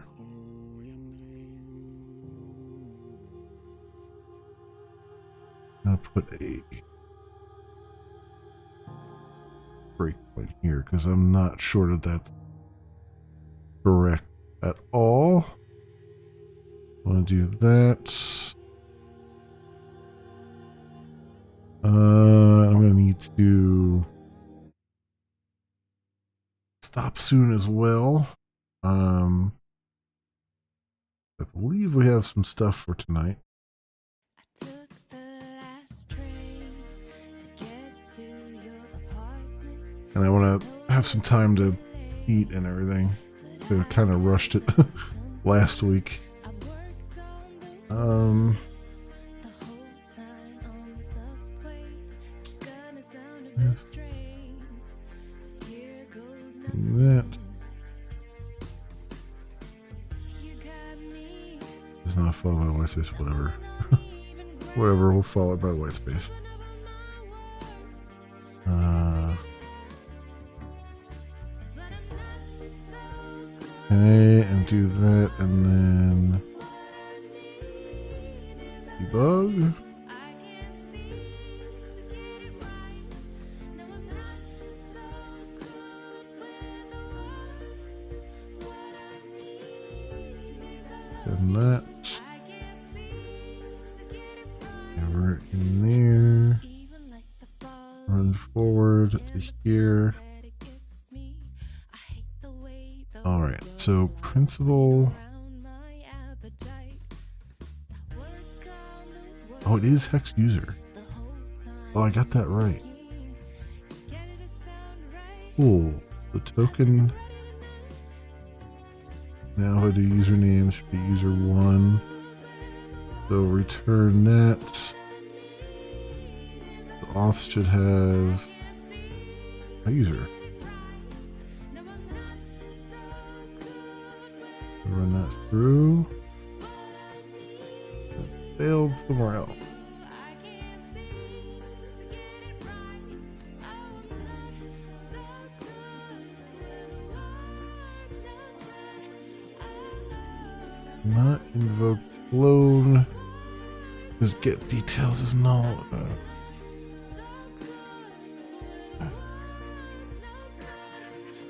Got message 96. Have to love how fast it restarted with Linux? Yeah. Yeah, I know, right? Like, makes you wonder what the hell Windows is doing when it starts up. Details. No. Chat message 90.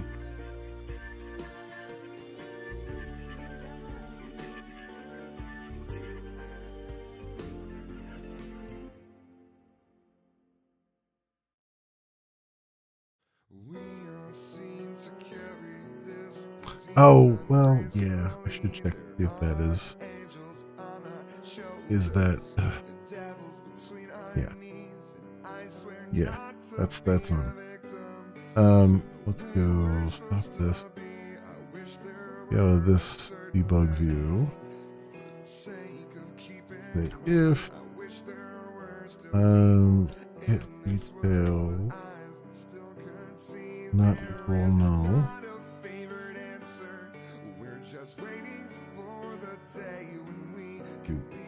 Otherwise, nobody cares. It'll be no. Okay.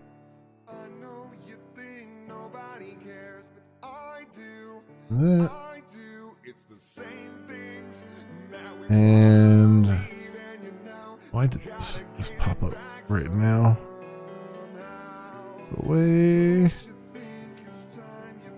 Come back here. In that.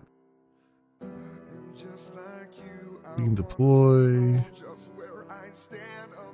Do a start instead of debug.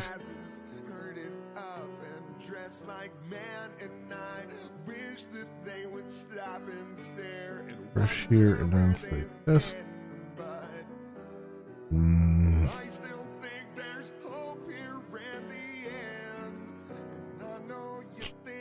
Alright, we're further along. Let's turn into chat messages. Invalid input syntax or type JSON. Input string ended unexpected.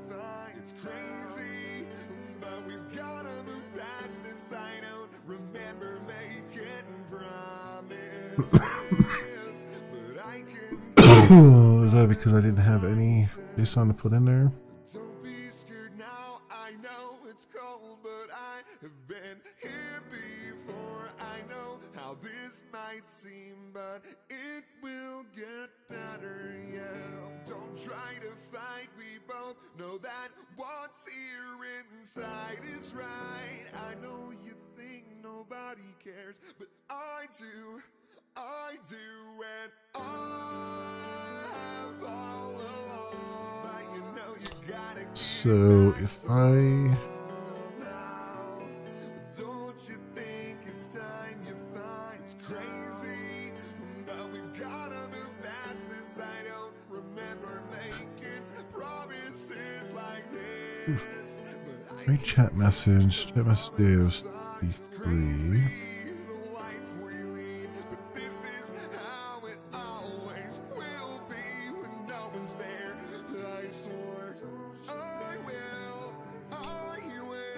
The details.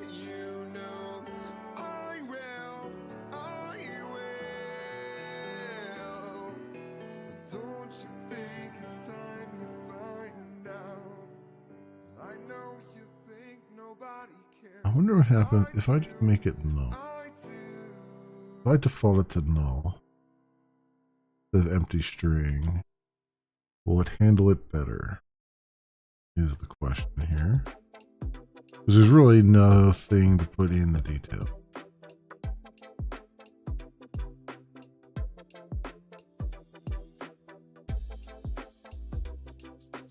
As far as I know. As far as I know, there's nothing really to put in the detail.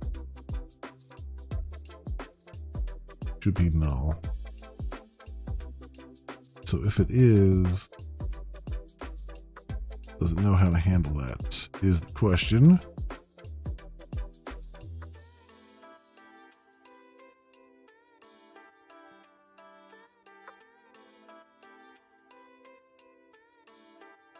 Said before and back just as fast.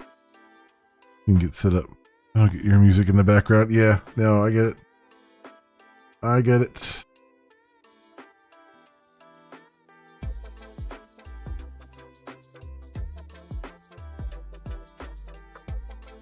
And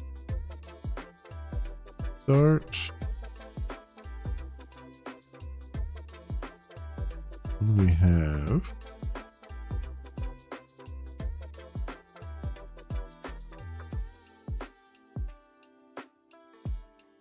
Still unhappy, looks like.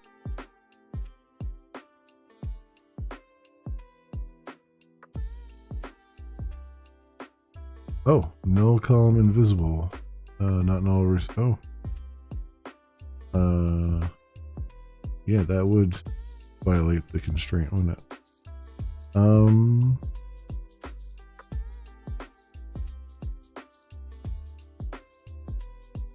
I just left that by the wayside.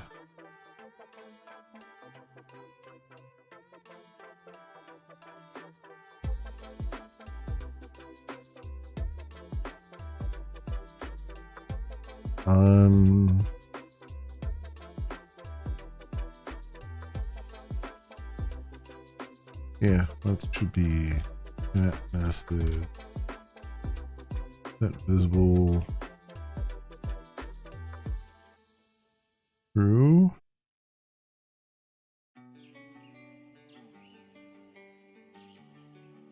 Okay.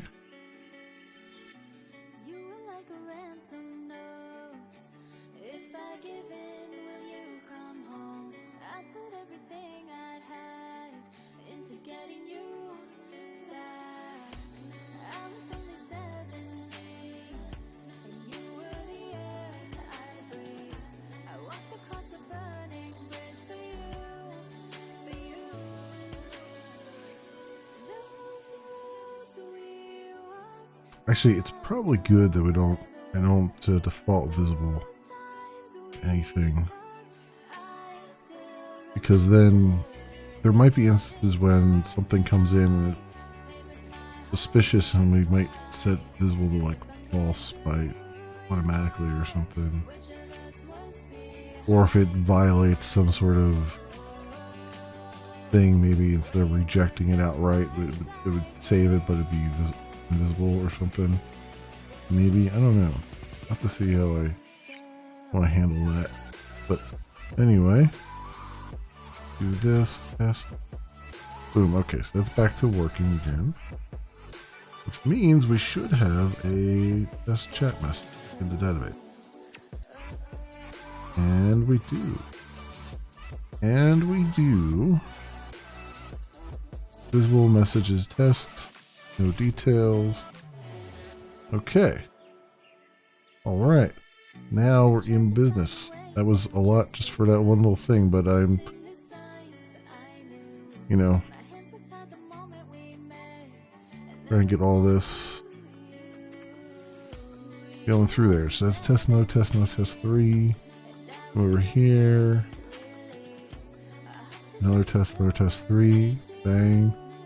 Graded is different. Last update, okay. And then I'd like to,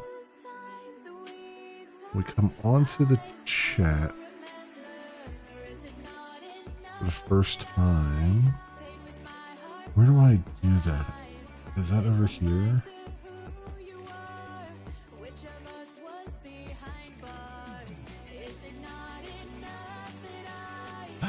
It is. I wonder.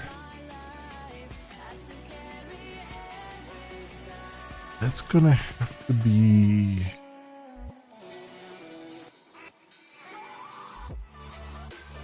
I'm gonna end up. I'm gonna have to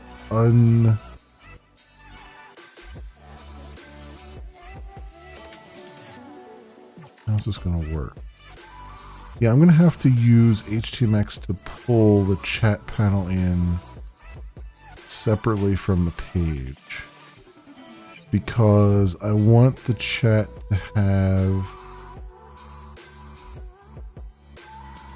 its own isolated controller, because I need to be able to call it, I need to be able to do a pop-out chat and be able to call it directly from there, and I don't want to have as much duplicated effort as that. Now the thing is, though, we've got the chat controller.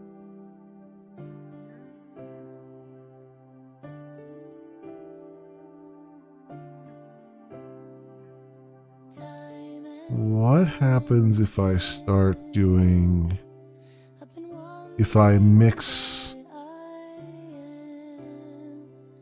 like if I leave the chat controller itself alone at the top for request mapping? Can I do that? Can I do a request mapping at the method level?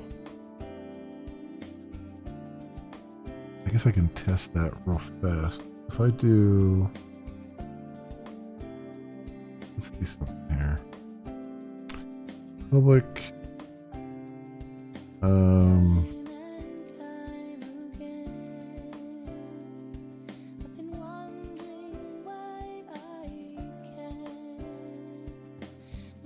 What do I call it?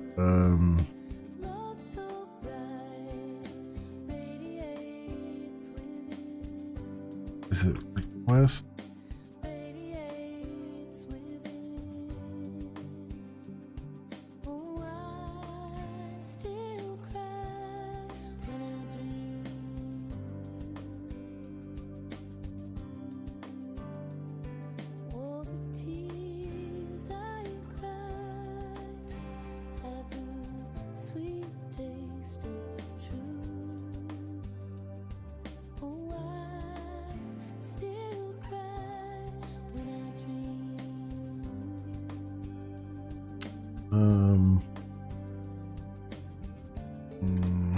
All right.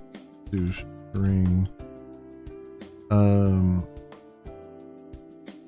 Test method.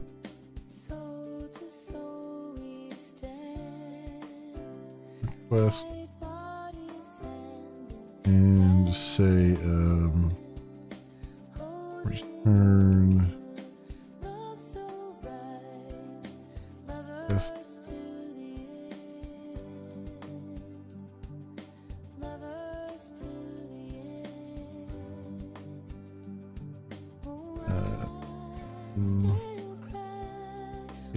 It'll be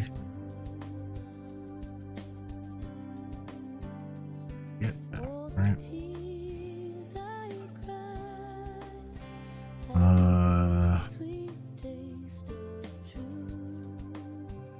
The slash channel name slash chat, right?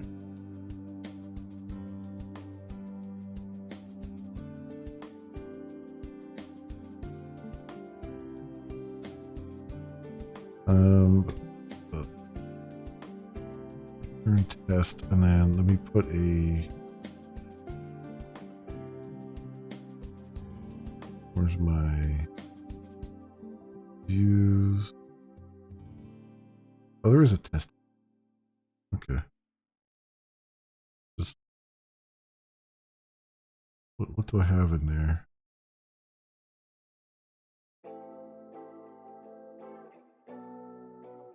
No, just the database test result. What's the test result?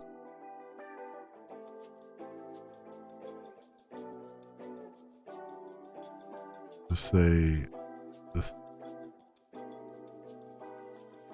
Yeah.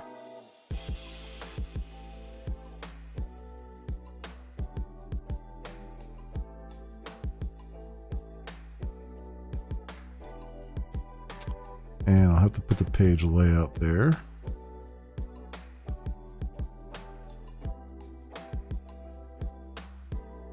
Is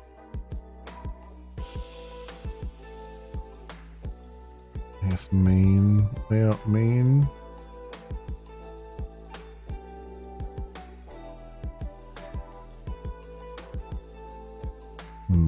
Okay, so we should extend and controller.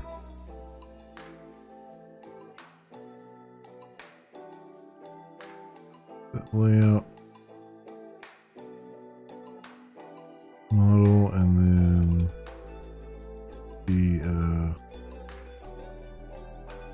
layout main.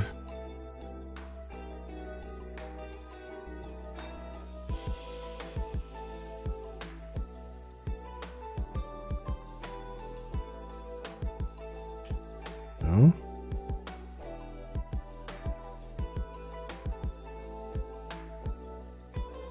Alright, so I've got that.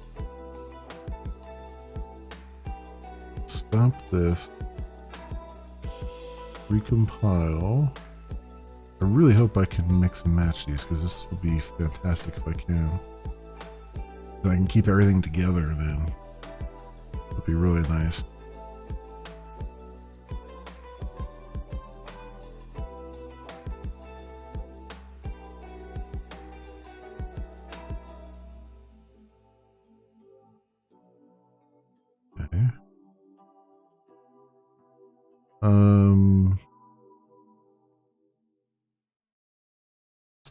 That's clean, and then start. See what happens.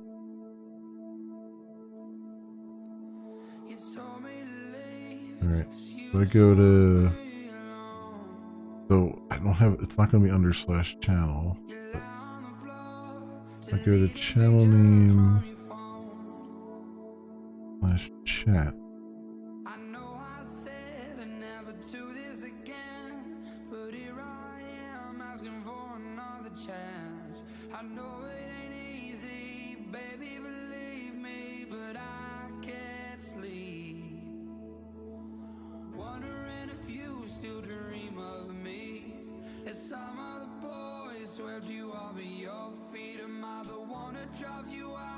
I know it actually seems to work. Didn't pull in contents though. Did I use the wrong layout?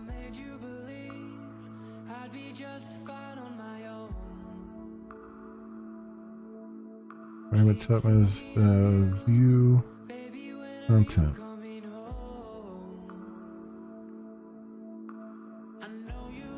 Yeah, should have a "this is a test" on the page.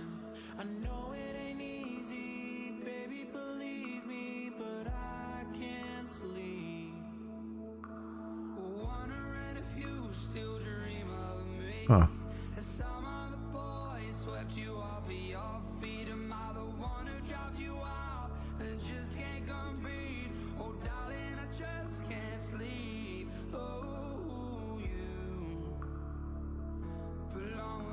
Did I get an error about it? I don't think so. I think it actually worked. It just doesn't look like it worked.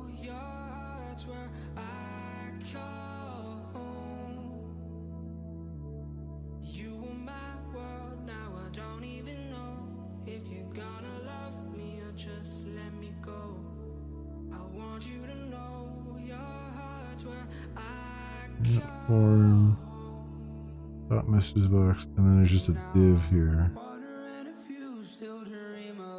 It's an empty div where the content would come from.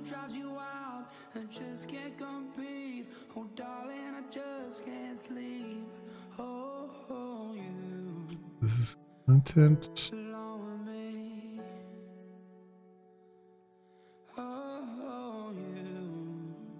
Frame it content.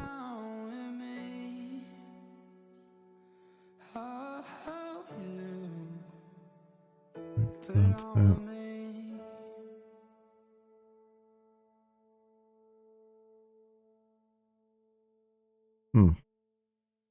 Well, one way or the other, it looks like it actually loaded a page. Oh, what does it say here?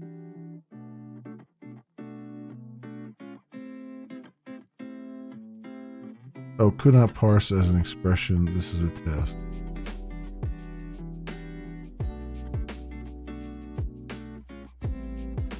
I have to do it like this. I think.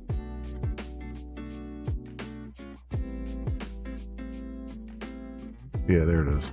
Okay. So yeah, it works. So I can mix and match, which is very good. That's very good stuff. Let's stop that. Now.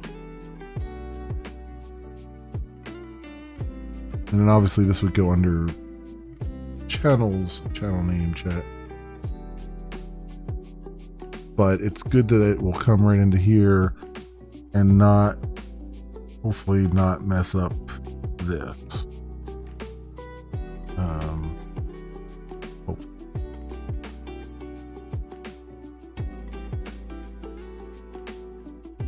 But I'll have to rewire this so that it brings in just that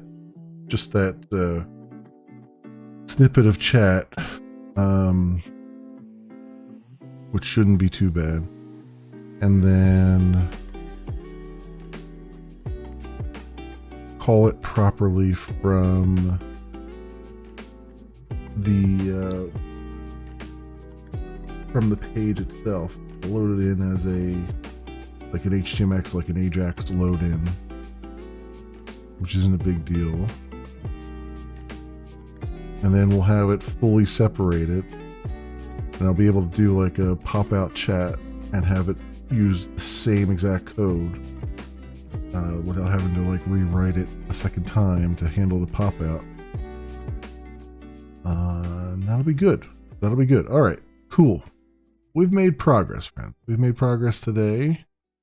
It doesn't look like much, but we've got chat messages going into the database now.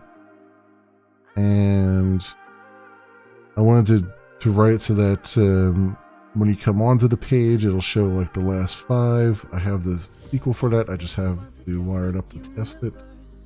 But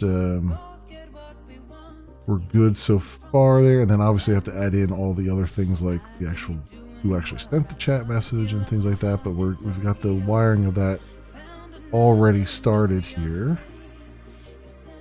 Because now I can see the principal, so I can see who is logged in, and I can get their information out.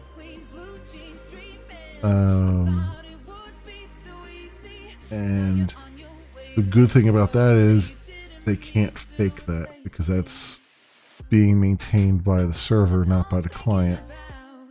So that should be good there. Like, I don't have to put that stuff on the page. It's just intrinsic based on the server. All right, so then been a while since your last Star Citizen run too. Yeah, it's been a while for me too. I need to get back to it at some point. I have to do an update and all that. All right, let's go. Submit what we've got here. I think this is all good stuff. Okay. More progress on chat. And saving messages to the database. There we go. Wait, and push.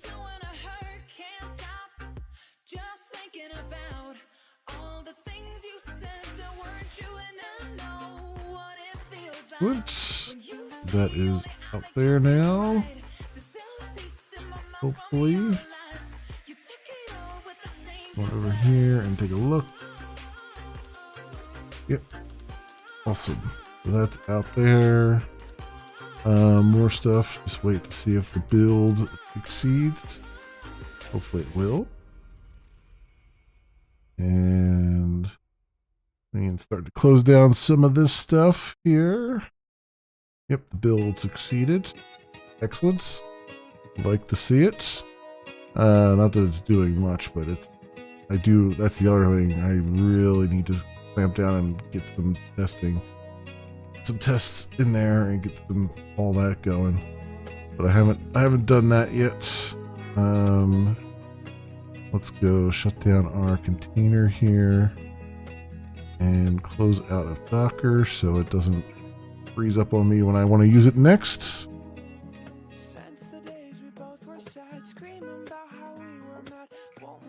Why have you not played? I got in on a test of Pyro, but in the end it's just a lawless system. Game cheaters and gankers increase the laws and penalties. Yeah, I just it's just been a time thing. There's been so many games to play. That's the only reason I haven't been back in Star Citizen for a little bit. Is it's just there's been so much to do outside of it, you know.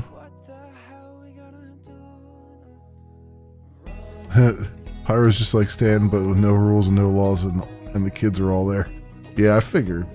I mean, it's new and it's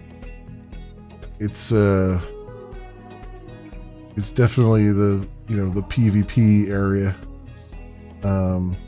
more so than anything else has been.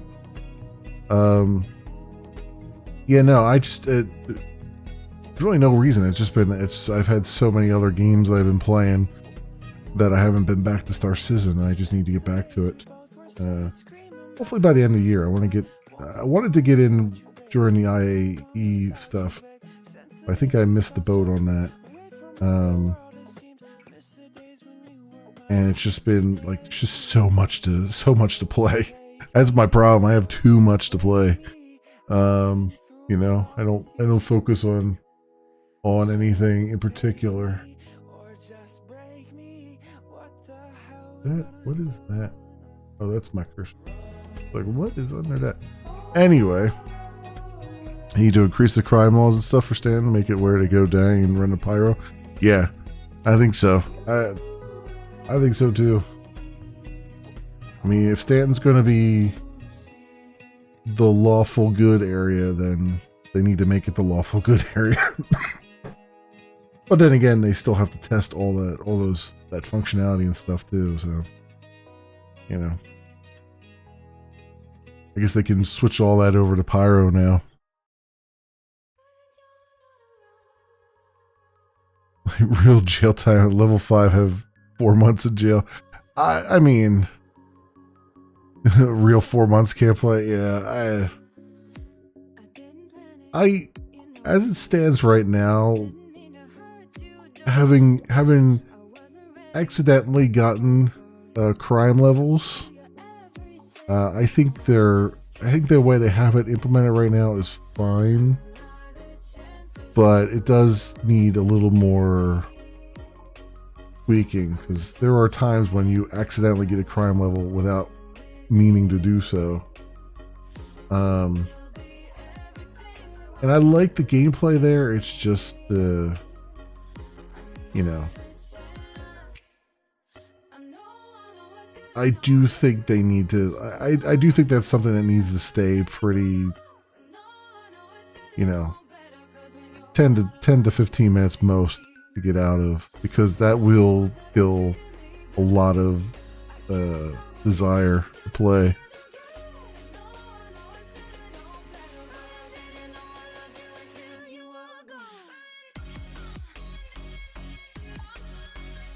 I regret crimes for not being pirate. Yeah. I don't know. Yeah, we'll see.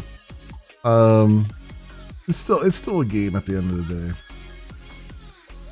I do think though they are going to have a big problem with the community the way it is. They are going to have a big problem with people abusing, with toxicity, really. You know, I think it might even get to be as bad as like Eve when it comes to like really having toxic communities. So I hope that they figure out what they want to do with that beforehand, because I definitely I like Star Citizen. I like what it's doing, but I will definitely not play it if the community is like continues to be super toxic, you know. Unless you can do something like in Elite Dangerous where you can just kind of have your own instance with your own friends and just not deal with the others, you know. Because there's a lot of stuff I like doing in that game, but a lot of it is just like, you know, moving cargo and doing, you know, mining and stuff like that. And I like the occasional like fighting against the AI. I don't like fighting against other players because there's a lot of sweaty players in there who, you know, spent all their time and fortune on all the best equipment and all, you know, just sitting there practicing their flying and their fighting. It's like, yeah, I don't need that in my life. I just need a mild challenge and not a frustration, you know. But Hit spawn campers not letting people test it. Yeah. Again, that's the community they're breeding, unfortunately. Bounties and mining and salvage and stuff a lot. Yeah, I mean that's basically what I like to do. But I like to do the bounties that are just against like the computer. You know, I don't like going after the player bounties and stuff. Because that doesn't excite me. I like PvE. I've never really been a PvP kind of guy. I like PvE stuff. So I like co-op, basically. Basically, I like co-op play. You know, maybe a bunker here and there. Jumptown is fun at times with friends. Yeah. Yep. All right, friends. I'm gonna need to stop here because I believe Shin and I will be, and perhaps Deceptus as well, will be doing some Rock and Stone tonight. I believe. I haven't seen any updates. I haven't looked at Twitter or anything in a bit. But I believe we will be doing some of that tonight. And I want to get some food in me and relax for a little bit before we fire that up. So we'll see if that is going to be a thing. I believe last week we did it around 10 p.m. my time. And as far as I know, that might be what we're doing again tonight. So we'll see. We shall see. So keep your ears open. I might be back on in a couple hours doing some Deep Rock Galactic. But otherwise, that will do it for me for right now. Let's see if we can find you guys someone on live space to go check a look at.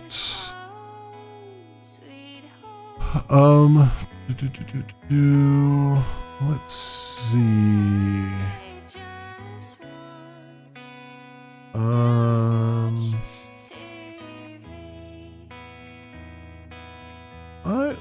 So here we go. Here's a different game. Here's something different. Deaf Gamer Girl is playing some Brewpub Simulator.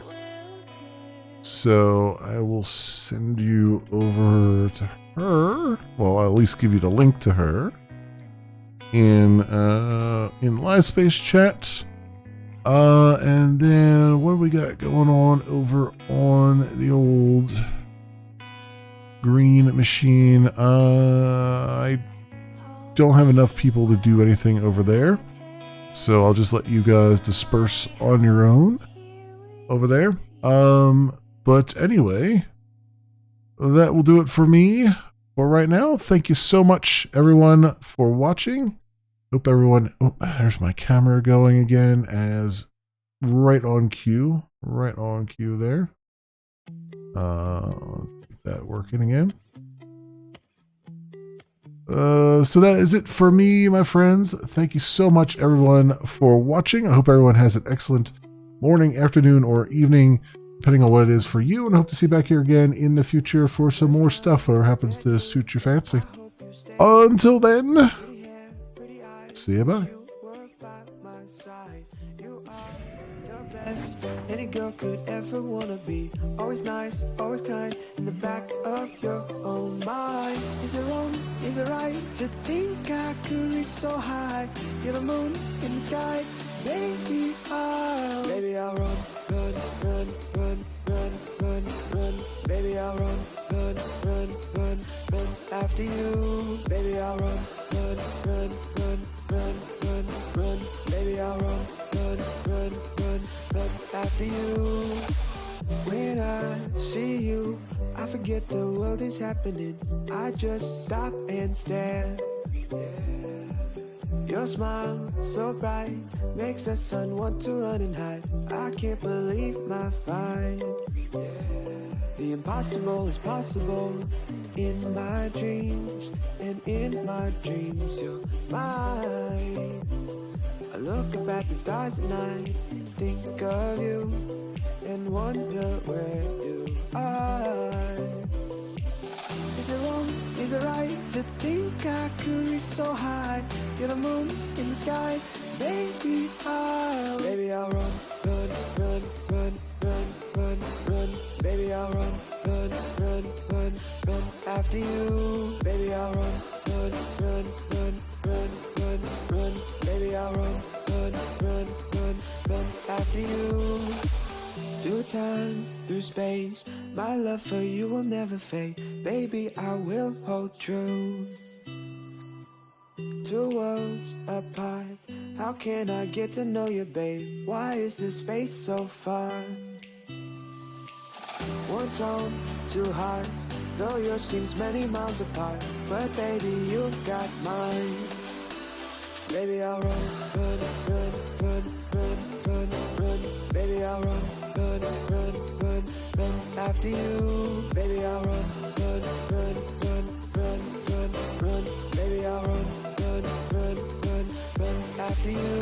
Baby, I'll run, run, run, run, run, run, run. Baby, I'll run, run, run, run, run after you. Baby, I'll run, run, run, run, run, run, run. Baby, I'll run, run, run, run, run after you.